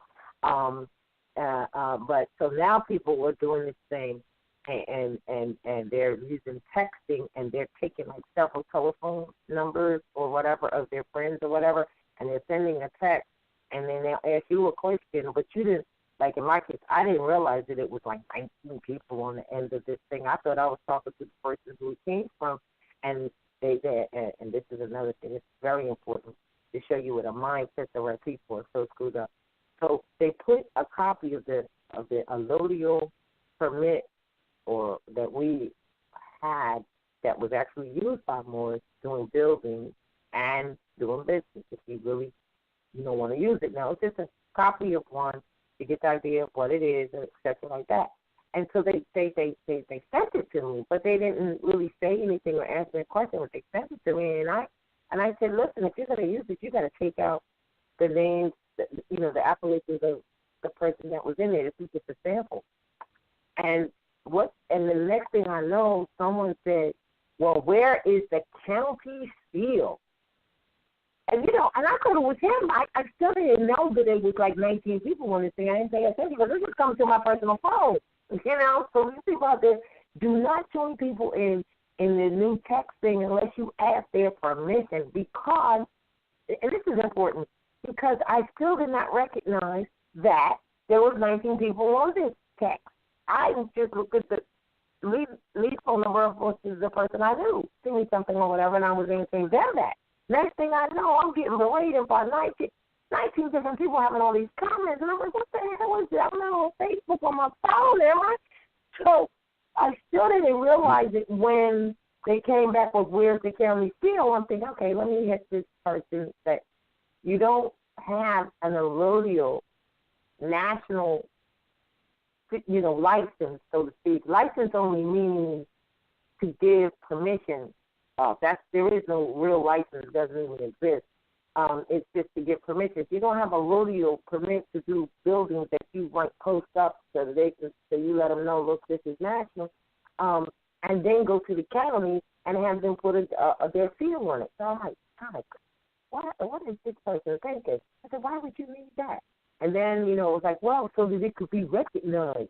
It's got to be like a lawful notice. It is a lawful notice, the thing itself. Anyway, I said all that to say that type of thinking, it let me know where our people are, and I'm wondering, where are the people?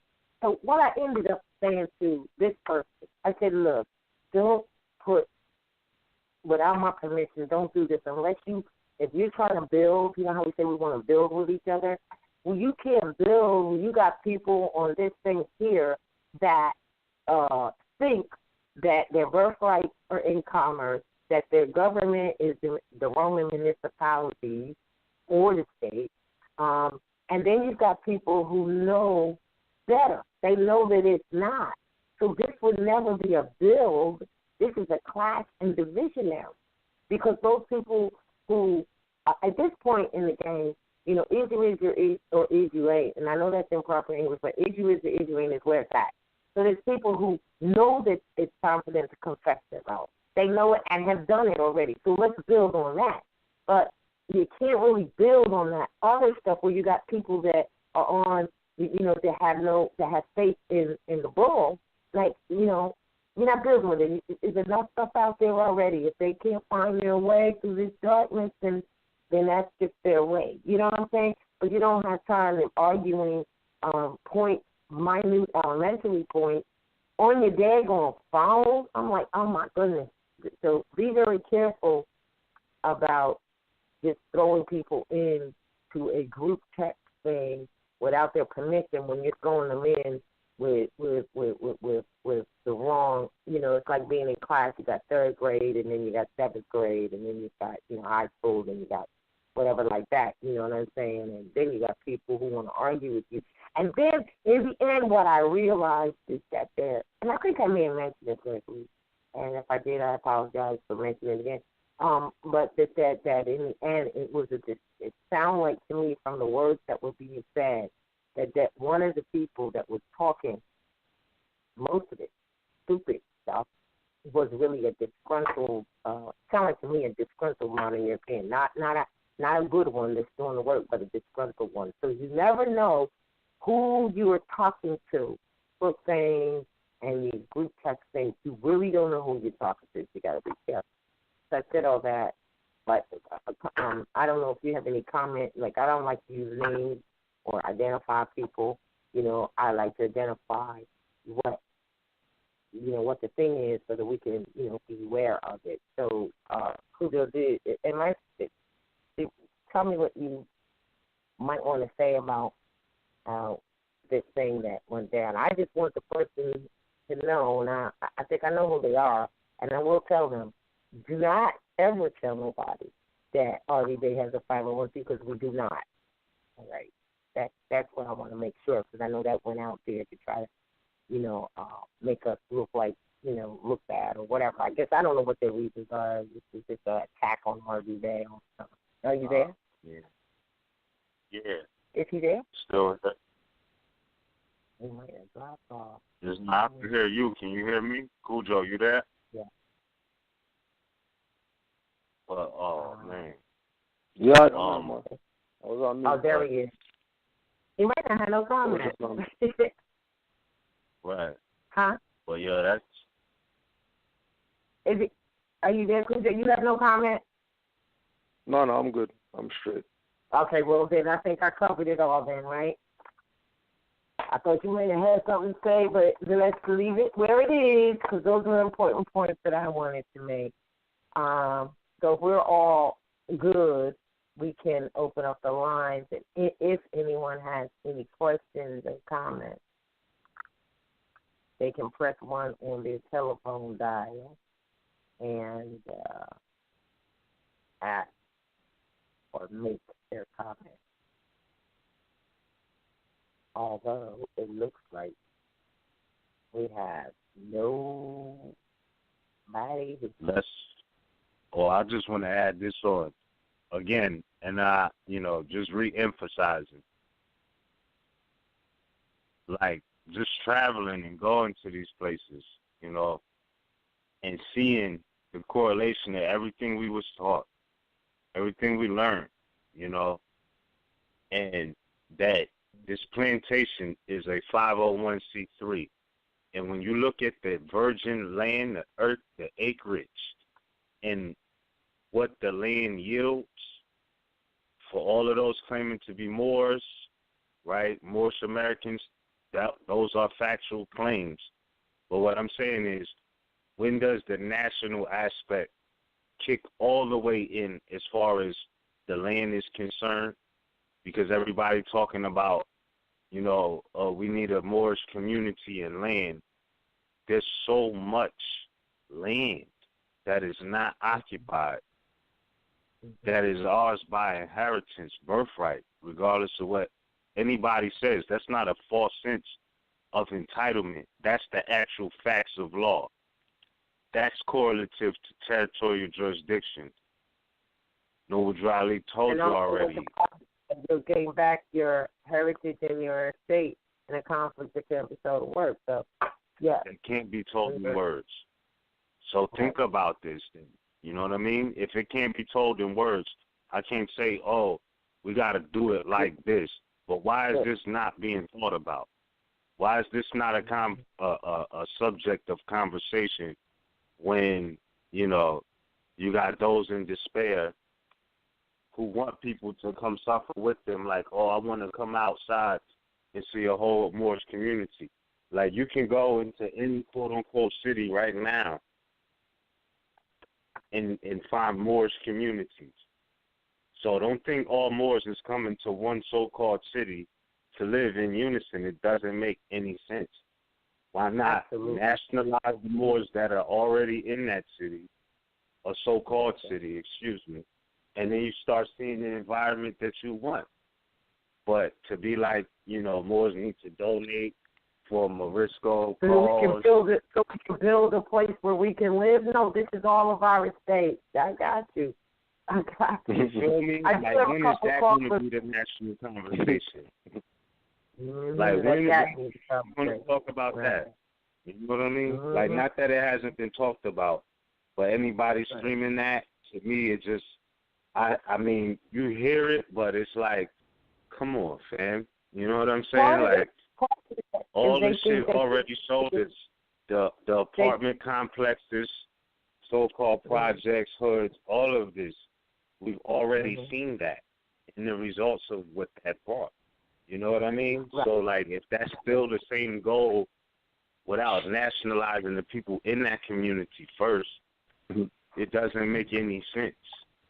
Because if that's the case, being Moors, and again, it's not a false sense of entitlement. The title was brought to us, like Noble Drali came in the perfect timing to remind you, the timeline was during the midst of the First World War being initiated.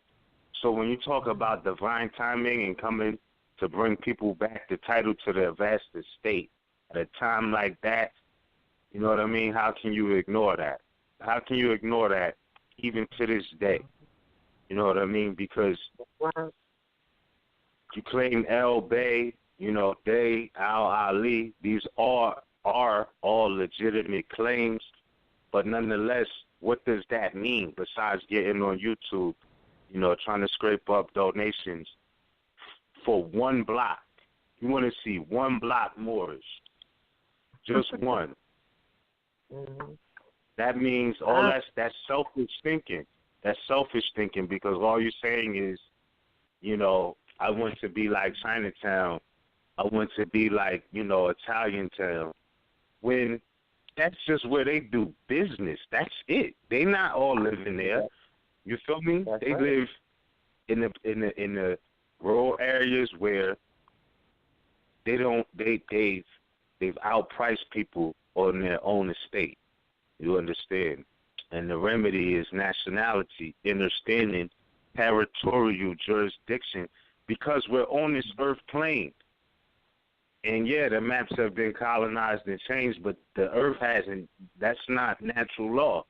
So when we're talking about natural law and having a birthright, right? Because his call was, come all ye Asiatics and hear about your nationality and birthright. So these birthrights are not false senses of entitlement. We can execute that and exercise that. Don't talk to me about one block no more. You know what I mean? Yeah, it's good, but we've seen that for decades. Right. Decades. We do have some callers that have held up their hands now, though, so let me get to them now. Talk about it. All right. Yeah. Hold on. So we've got caller 804-921. You're live on the air. State your affiliation for the record and what question and or comment you have. Yes, this is Brother Azad RVBey, calling from Susquehanna. It's live. Peace. Peace. Listen, I think I listened to the information that you all are talking about, and the brother he was talking about a range of things, and I think what happens in certain cases is that people make comments. It's just like a text message. People make comments, and sometimes I can't speak for the brother. I don't know, but people make comments, and they mistake what someone is saying. Like I said, I can't speak for the brother because a text message is way worse than talking to somebody, or even putting a message on Facebook. It's way worse than talking to somebody face to face, because you don't know what they're actually saying instead of talking to them face to face. So I listened to the brother's video because I know exactly what you all are talking about, and it came off as a rant because of emotions. Like, we can't. I know we are emotional people, but we can't let that get in the way sometimes of somebody maybe giving us constructive criticism just to kind of help us along our way. And sometimes, we get emotional, and I mean, I know I've been known to do it. So at the end of the day, learning how to channel what you're doing, and I don't know if that's going to be the key for us, because we are aware of what's going on. Some of us have knowledge, and some of us have more knowledge than others. I know I don't have all the knowledge. So at the end of the day, we are supposed to be family, and at the end of the day, to use that platform where I know that brother has Brother Cujo's number, and they could really just talk it out or whatever they need to do instead of doing it over social media. I'm not a big fan of that one. Really not. No, because it causes instigations and feelings and stuff like that. But yeah, no, I don't know. We don't really have to get into this because I don't know all the details. I just know that somehow we get it. And, there was misinformation regarding that. I really wish our people, because I think this person, I thought everything was cool or whatever like that, just would get it straight and not, you know, and you know, we get information. Like you said, sometimes it's hard to get information straight, particularly where we were concerned, because that was something that came out several years ago. We didn't address it like two or three times, and we just decided we're not addressing that crap anymore because it's already on record. But you know, they're still saying it, so I'm like, okay, they didn't get the memo, you know. And I don't like being compared erroneously to, you know, somebody doing commerce, somebody doing business, somebody doing merchandising or whatever the hell they're doing. You know what I mean? It's like, just keep it clear. So, you know, misinformation is dangerous. And we've had enough misinformation is why the prophet came in the first place anyway. So I think with that being the case, what we need to do is really study what it was that he was bringing to help us come out of this misinformation. Now, whether we're going to like it or not, or whether we're going to stick with it or not, or whether we're going to whatever, but at least take a look at it and try to receive it and let it resonate before we move on. And you know, because I'm so sure that, you know, once people do that, and study, they'll get it straight anyway. You know, it's a great guide, you know, his work. So, you know, we need to spend time trying to get that straight with ourselves. But you know, but yeah. So, but we were talking about two different things. I brought in the text messaging because it came to me, but there's two different things. One is Facebook, one is texting, but in a way, it's the same concept. When you have 19, 20 people, you know, following on a text, you think you're talking to one person, you find out you're talking to 20, and they're all different people from different creations and different, you know, concepts, and you know, attacking this information, attacking that. You know, then you feel like, you know, they want to try to school you. You feel like you fool with it. You know what I mean? And then we have venues for, personally, we have venues for that, you know. But, you know, so thanks for your input. So my biggest thing, like I guess I didn't, you know, Cujo didn't want to, you know, speak to it. Like I said, he's not saying anything. I'm not trying to make him say anything. I just wanted to be clear. You know, when we were put into the mix incorrectly with that slander about, you know, Bradstreet and 501c and all that. That's all. That's all. And yeah, I was making a comment, but I wanted to comment on something that me and my wife were studying earlier. I just happened to I was listening to the call last week, and you all were talking about the United States flag, you know, that they wear it backwards. You know, so I was like, wow, you know, so I started, you know, looking in, and I was like, because I never really paid attention. You know, so I said, I put in the internet, I pulled up United States Army. I wanted to see their flag. So I pulled up this flag from 1774. And I don't know if you ever, if anyone has seen this flag, but it has a Roman, my wife showed it to me, like, I mean, she seen the actual Roman, like the Roman dress and the armor, and it has cannon side, and it has on the top of it. If you're looking back from it, it looks like the eagle, but it's not. It's not the eagle. So when you really pay attention, I've seen it. Yeah, and it's now, the words. Did you say that's supposed to be the United States flag? It says the United States Army. So it's a flag. Oh, United States Army. You know, so when we talk about the Romans, you know, this flag has the Roman gear, and on the top of it, it has a snake, and the snake like it's coming out of his mouth where it says, "This will defend."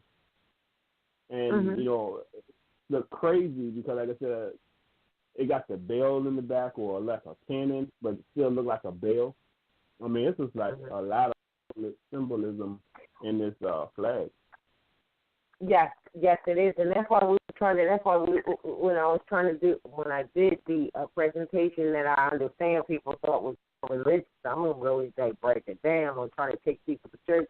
What they don't get is that, you know, Christianity is government and religion, which is why the prophet said, you know, declare your nationality and your religion, right? For the religious, go to religious freedom, swing both ways.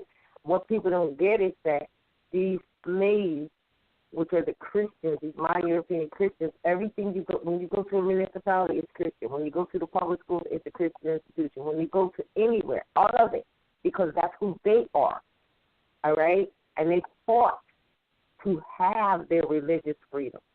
They don't want anybody else to have it. I mean, they turn around and, did what they do, but, that's the nature of the beast, right? So we look at they look at Christianity as a religion, pseudo-religion, but really it's deeper than that. It's a government. The Christian decree is a government for them, but not for you. And so when you say that, and you say there's the Romans on there, because that's who they are. So the municipalities that you go to right now are Roman venues. That's why municipality means Roman. It means a Roman venue. It's like so clear, it's in our face, but we don't see it because we don't know it. You know what I mean? Once you know it, and you have all the pieces, it is real clear. So when you mention this flag, and that's their the United States, their army, I think I've seen that flag before. It's like blue, right? Okay, I know the one. Yeah. That's a banner, actually. That's their banner. Yeah, you know what I mean? Yeah, but it proves the point. Yeah. That was just interesting. Like my wife pointed out, because she was like behind me, and I was right in front of it, and I couldn't see it myself. Just because she was back, see the Roman, garb or whatever, the Roman, not garb, but the armor. And like I said, I just wanted to say that, like I said, you all are doing what you do. Thank you. I'm going to pick up another caller or two. We really appreciate your input. Thank you very much. Okay. It's long. All right. We have caller 808-223. You're live on the air. Oh, wait a minute. You're not live. Nope, you're not live yet. Hold on. Hold on. Let's see. All right. 808-223. You are now live on the air. That's familiar. My name is Appalachian. Are you there? RVBey. Hello, can you hear me? Yes, we can hear you now. Go ahead. Hello, can you hear me? Yes. Is that familiar? Yes, we can hear you. RVBey. Awesome. I was just going in to add on to the comment that Brother Miz had made earlier in regards to World War I. Excuse me. And with the year of the war beginning in 1914 and trying to get some framework in regards to the current events of the time in that period. And it was real curious with bringing up World War I that when you do a quick Google search, comes up July 28th, 1914. And looking at Sacred Drift, Essays on the Margins of Islam by Peter Moon, and the recount from Dingo Al in regards to Prophet Noble Drew Ali going to Washington, D.C., 1912, seeing President Woodrow Wilson to return our flag. I've heard that story from multiple sources over the years, and it never really clicked on what else was going on. Oh, I also like to say, bye to God Heki Cujo. If he's on the line, I had sent him an email about this a little while ago. Yeah, Islam, brother. Peace, man. So I think you know where I'm going with this about Machu Picchu. It dawned on me when I was watching a movie with my wife called The Lost City of Z. It was about some quote-unquote modern European finding this lost city of gold Well, it wasn't really lost. Moor helped them get there. And in regards to the World War I and how I tied this back to Prophet Noble Drew Ali in 1912 getting our flag back, Woodrow Wilson was president at the time. Was not president at the time. He was going into office as president-elect. But in 1911, the discovery or rediscovery of Machu Picchu was known by a European explorer, and you're not going to believe his name, but his name is Hiram Bingham. Yeah, Hiram. Really, he came in contact with a Moor. Hiram, yeah, I kid you not. Hiram Bingham is who's credited with rediscovering Machu Picchu in July 24th of 1911. The reason why that's of interest is that Hiram was working for Princeton University, where Woodrow Wilson, future president, was the president of that university prior to becoming the president of the quote-unquote U.S. corporation. So Woodrow Wilson knew firsthand by the European who went out and visited the lost temple of Machu Picchu that it existed. It was there 3 years before World War I started. So this ties me back to that because I always wondered why, if Prophet Noble Drew Ali, and not to take anything away from the Prophet, but if you're only getting slices and bits of the story, one would have to ask, why would a sitting president of a corporation talk to someone, regardless of what their name or title is, not just that, but then satisfy his request or his demand of returning back the flag, the provincial cherry tree? Because Machu Picchu was discovered 2 years before or a year before, and he knew it was coming out. That's why. Now, don't have to take my word for it. Please don't. Look into it. The European's name is Hiram Bingham. And that's who's, if you do a quick Google search, it'll come back that he's supposedly credited with the rediscovery of Machu Picchu. And if you check his career or his curriculum, his CV, you'll see that he was working in conjunction with Princeton University at the behest of Woodrow Wilson, who then later became the U.S. president. I'm not sure. I haven't heard anything about him, but I'm not sure if I'm clear what you're saying. I think I may have misunderstood, but I know that Prophet Noble Drew Ali came to take the flag, tell them to take the flag out of the vault, and you're saying that obviously something similar happened with this person? No, I'm saying the prelim before that. If Prophet Noble Drew Ali went to Washington, D.C. in 1912 to retrieve the flag, and in 1911, if he retrieved the flag from Woodrow Wilson in 1912, 1911, Woodrow Wilson knew about Machu Picchu's and his existence, confirmed, because a professor who was working under him and who was requested by him to come over to Princeton University to work in specific studies of ancient Latin cultures is what they termed it as. That was Woodrow Wilson, who went out and hired Hiram Bingham to work and represent that quote-unquote curriculum at this university within the institution. And that was 2 years before he became president of the corporation.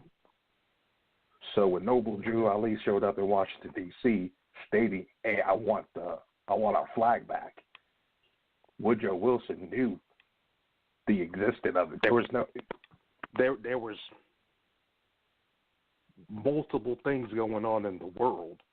But for a fact, Woodrow Wilson knew, because Woodrow Wilson was the Hiram Bingham's boss, for lack of a better word. Hiram Bingham reported directly to Woodrow Wilson. In fact, got the job through Woodrow Wilson. So he didn't know. He reported to him.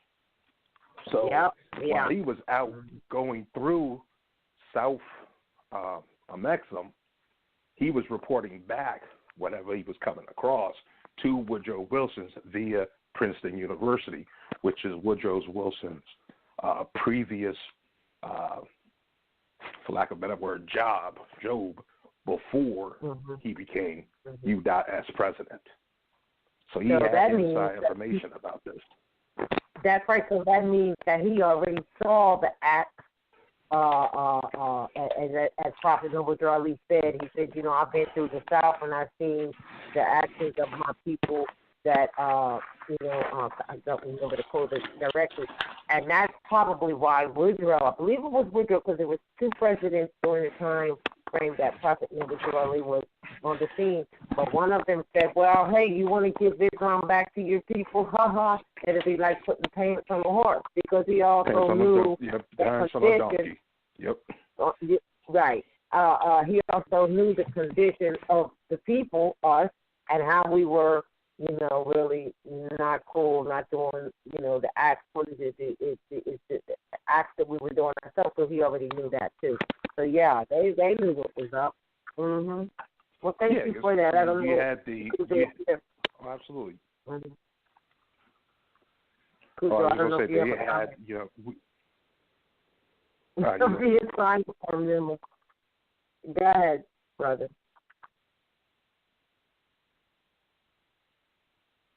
I was just going to say that they knew, you know, we know that there was two time frames to look in regards to quote-unquote slavery in Amexem. You got antebellum and postbellum.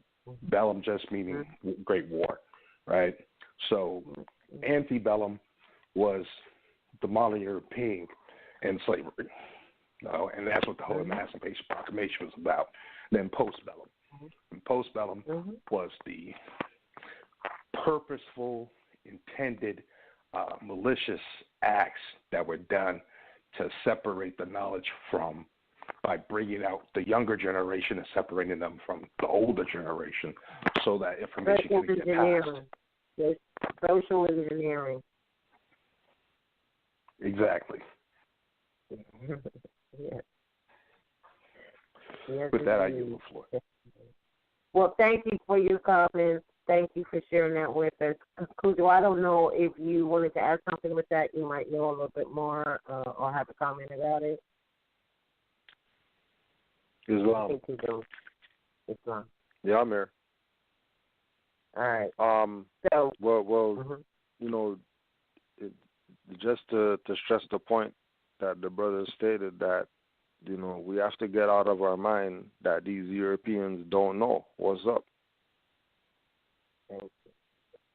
You know, if the timeline is gonna be such that, you know, he is directly connected to this individual that found this Aboriginal indigenous site, and then a Cherokee Indian comes to him telling them to give back the flag and all that, and then they actually have the flag and they give it back, and he had to tell them go back and get the star and all that.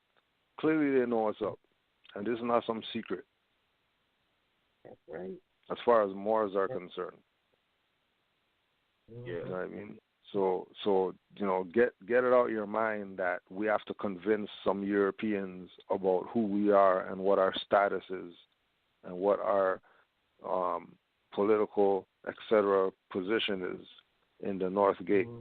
These people know, and they're sitting there waiting for us as a whole to raise our vibrations so they can get the hell out of here. Because they need to get back. They need to get back to where it's cool climate, so they don't burn. You're right. You're right. You're right. Absolutely. Exactly. All right. Well, And thanks. and take note too that how important it was that they knew that the Aboriginals were Indians, because even though Noble Drew Ali was a part of the so-called Cherokee tribe, right? Mm-hmm. Why would he be going there demanding the Moorish flag to be posted back up? Yeah, why not the Cherokee flag? Why not the Cherokee flag? And how about Indian Citizenship Act didn't even happen until 1924. That was after World War I. The United States passed the quote-unquote Indian Citizenship Act. So, very good point. Yeah, if the Indian Citizenship Act didn't get passed to 1924, who was the 14th Amendment for?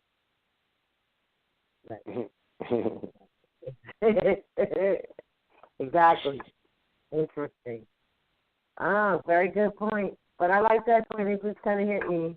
We know that the prophet, he even told you he was Cherokee, but he didn't go to Washington, D.C. and ask for the Cherokee flag. He asked for the Moor because the Cherokee is family appellation of Moor. Answer them. Thank you. I think the other caller, he's still here. Thank you for your comment and your call.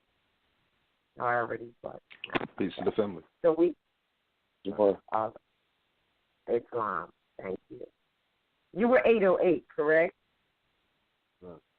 Yes. Yeah. All right. Thank you, brother. Peace and love. All right. We have one more caller, and that would be 228-627. You're live on the air. Please state your affiliation and your question or comment. Islam. This is Brother Wilton Turk Bay. Just want to say hi to my sisters and brother. I'm new on board. Just for proclaim my nationality and going through my proclamation, and just happy to be on board with you guys tonight. Just one more. Just have one question since I'm fixing to go on a new job in the next 2 days. As Moor, the 1096 and 1099A, is that baby? And the 1099 OID. Is that something that could be used by Moors? No, like, and as you are also relating it to your new job, correct? To whether or not you need to use that, as you said, you get ready to start a job, right? So, are using those forms, period, as a Moor, as an Aboriginal? No, one of those. I'm not sure which one. I'm not. I really don't know, but one of them I think that you mentioned, I'm not sure, is it'll say for if you look at it, it says for agricultural workers. I don't know if you have them in front of you, and so therefore that immediately does not apply. And a lot of people were saying, well, I gotta fill that out, for their job or whatever like that. And they didn't read it. I would say, well, I'm not an agricultural worker. This is for agricultural work. As far as your job goes or getting a job, I can only tell you what I know and what I've done and why, I know you don't need any of those things because you just stand on your nationality, like you just said, your nationality, and none of those things have anything to do with your nationality. The fact that maybe you want to go in and start a job and you don't want to have, the income taxes taken out right, that's probably a concern, right? That's a concern with your new job. Is that correct? That you don't want to take out income taxes? That you want to be able to do this without having to deal with income taxes, or really they're called contributions. That's one of the also one of the concerns. Okay. I just want to make sure I'm on the same page. So you have to know a few things without the form, and that is that all of that is one contribution. If you go to our site on the About Taxes page, on the RVBey publications site, all right, those are all, when you take out any of those things, they're contributions, which means they're voluntary. And then there's, on the site, there's the two, one from the, in regards to the SSN, and one regards to SSN deductions, and the other, or contributions, and the other is IRS contributions. And there's a notice that should be posted at every job, right, regarding that. And it tells you in that it's voluntary. So you have to be able to come from that position of knowing that it's voluntary. Hold on a moment, I got to come up with this. It wasn't, the Social Security Act was in 1930s, right? Was it 1930s or 1940s? Yeah, early 30s. Right. So that's definitely modern. Well, let me just say this. So you would have to go in, and that's how you would stand on that. Oh, no, you got to kind of be, the process is speaking in intelligent tone, and you have to be as wise as a serpent and innocent as a dove. Matter-of-factly. But it has to be, the first thing, you can't be matter-of-factly until you actually have the facts. You know what I'm saying? And can stand on them. So I can only tell you what I know. And I know that a lot of those papers and things like that are not necessary because you just, you're not making any contributions because they're all, a contribution means voluntary. So that should be the easiest thing to do in a way. That's what I say from what I know and from what I know other people have done. When they start hemming you up into all of these little papers and stuff you have, they may give you or whatever, there's adhesions to it and all that, and a lot of them are saying, like a lot of people go after the end, and the end is, I just don't want to pay the taxes, and they will sell their birthright for it without, not that that's what you're doing, but I'm saying without realizing that that's what they've just done, and their name. So, no, those things are not necessary to use. Like I said, review them. Review them carefully. One of them, I just can't remember which one it is, it literally says for agricultural workers, and we have Moors going all over. I think it's the OID one, I'm not sure, and or the 90-something. It's one of those three you mentioned. And they're like, well, my job says I can't have a job unless I fill it out. And we're like, well, it says it's for agricultural workers, and that's not what you are. So that doesn't apply to you, and you just have to be able to articulate that. Now, if you go on the site, as I said, you'll see all kinds of support information on how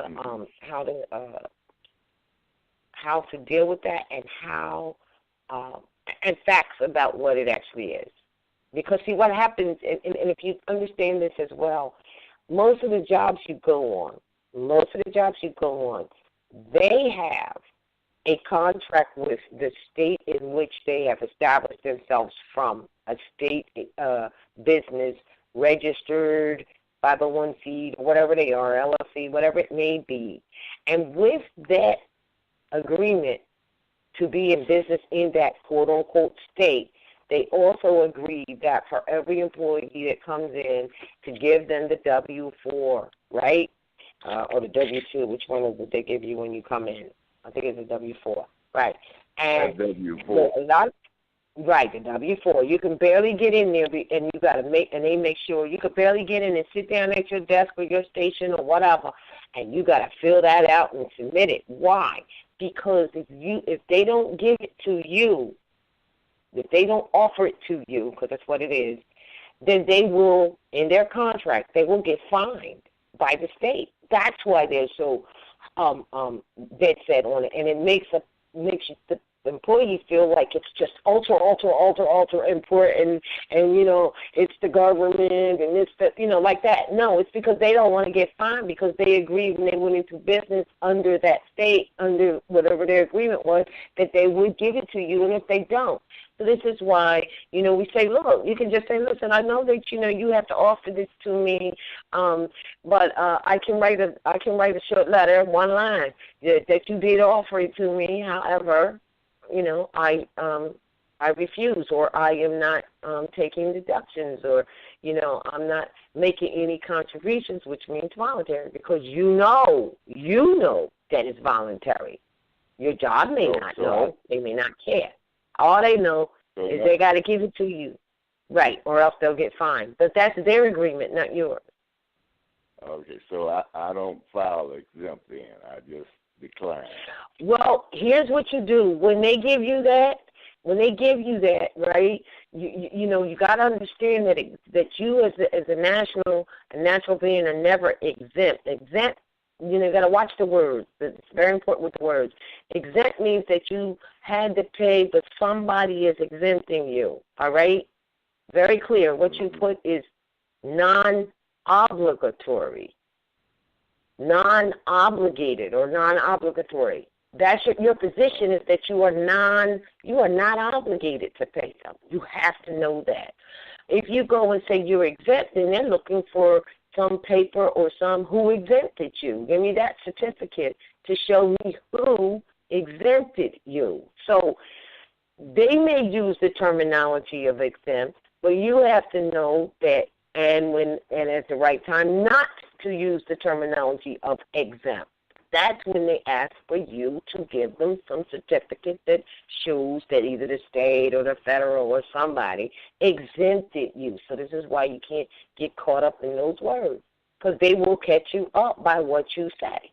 If you say, no, I'm you know, and it's not that, and yes, you're not obligated, and you also can say, because you know, that they are voluntary, because they're contributions. So this is where that post that you'll find on RVBey publications on about taxes, that is supposed to be posted at every single job to let you know that these are voluntary, and that when you're ready, you can terminate them.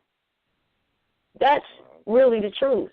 But they never post that. Like, before you could get in the job, they're handing you the W-4 as if you're obligated to it, as if they're not contributions, as if you can't terminate it, or as if you can't never have to do it in the first place. They don't come from that position, because if that were the case, they would give you that which is supposed to be posted that says it's voluntary. And if you were having them taken out, you could stop them at your will whenever you want to. They don't do that, because they're in a contract that has nothing to do with you per se. It has to do with them and their contract going into business.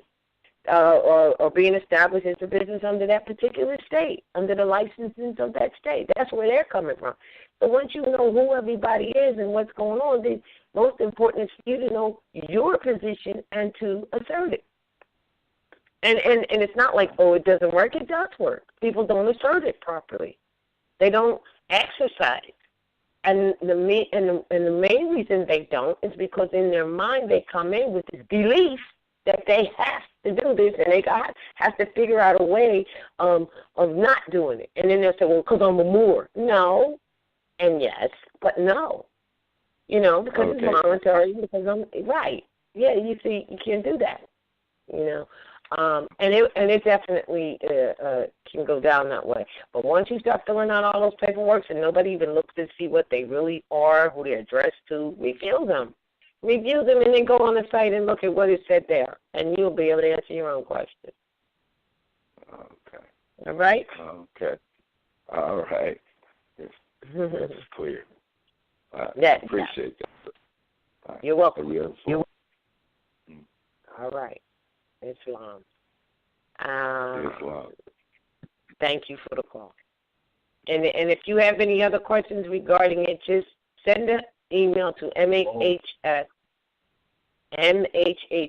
Eyes Wide Open @gmail.com.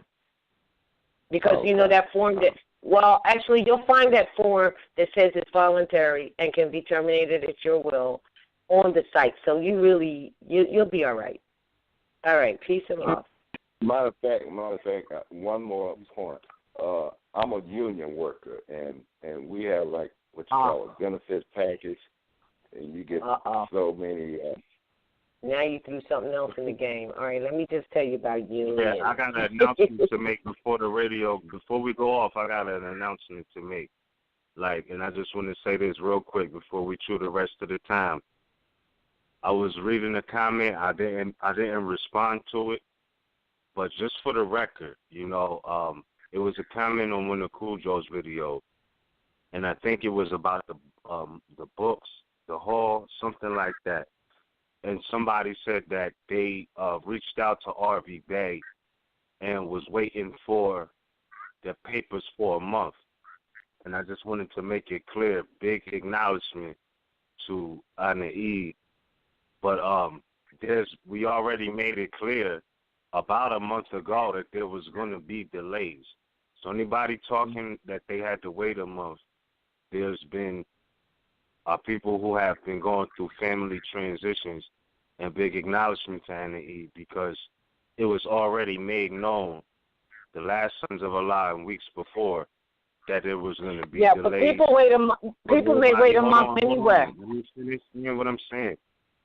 So I just wanted to say that does not blemish anybody's character or integrity. And with that, I yield the floor. All right, thank you. But I just want to say some people wait that long anyway because if their papers aren't right, she's going to send them back. She's just a little behind in getting that straight. But also, we will be at New York, 125th and 5th, the National Theater, live in the flesh tomorrow. So for those who might want to know that. But, brother, listen, a union is what the United States of America is in the first place. When you join a union, you shut your mouth down, and they speak for you. And when you have grievances and stuff, they bring in the representatives and attorneys, and you no longer speak. So you got to look at the contract that you made with the union to find out what you cannot do that you've agreed to, or where your rights may be. Where you maybe didn't have to give away certain rights or whatever, and you did because it's unknown. But that's why they have people speak for you in the union, and you know what I'm talking about. Other people speak for you. You clip off your own ability, and it's the same thing that happens in the United States of America Union. You know what I mean? Same thing. So you might want to look into that as well. All right. That's the contract you signed. All right. Thank you. All right. Peace and love. We got only 2 minutes left, brother, before we close the show, so maybe we can talk another time, but peace and love to you. I'm sure. Hi, you've reached the High Fashion Hotline. Hi, spiced apple cider is back, and so are the fall trends. My family needs new clothes to spice up our fall wardrobe. Spice up their style with new jeans from Old Navy. Old Navy? Yep, starting tomorrow, all jeans from distressed to stretch are on sale from $15 for adults, $10 for kids. Plus, get up to 50% off store-wide. All jeans on sale and up to 50% off store-wide? That's right.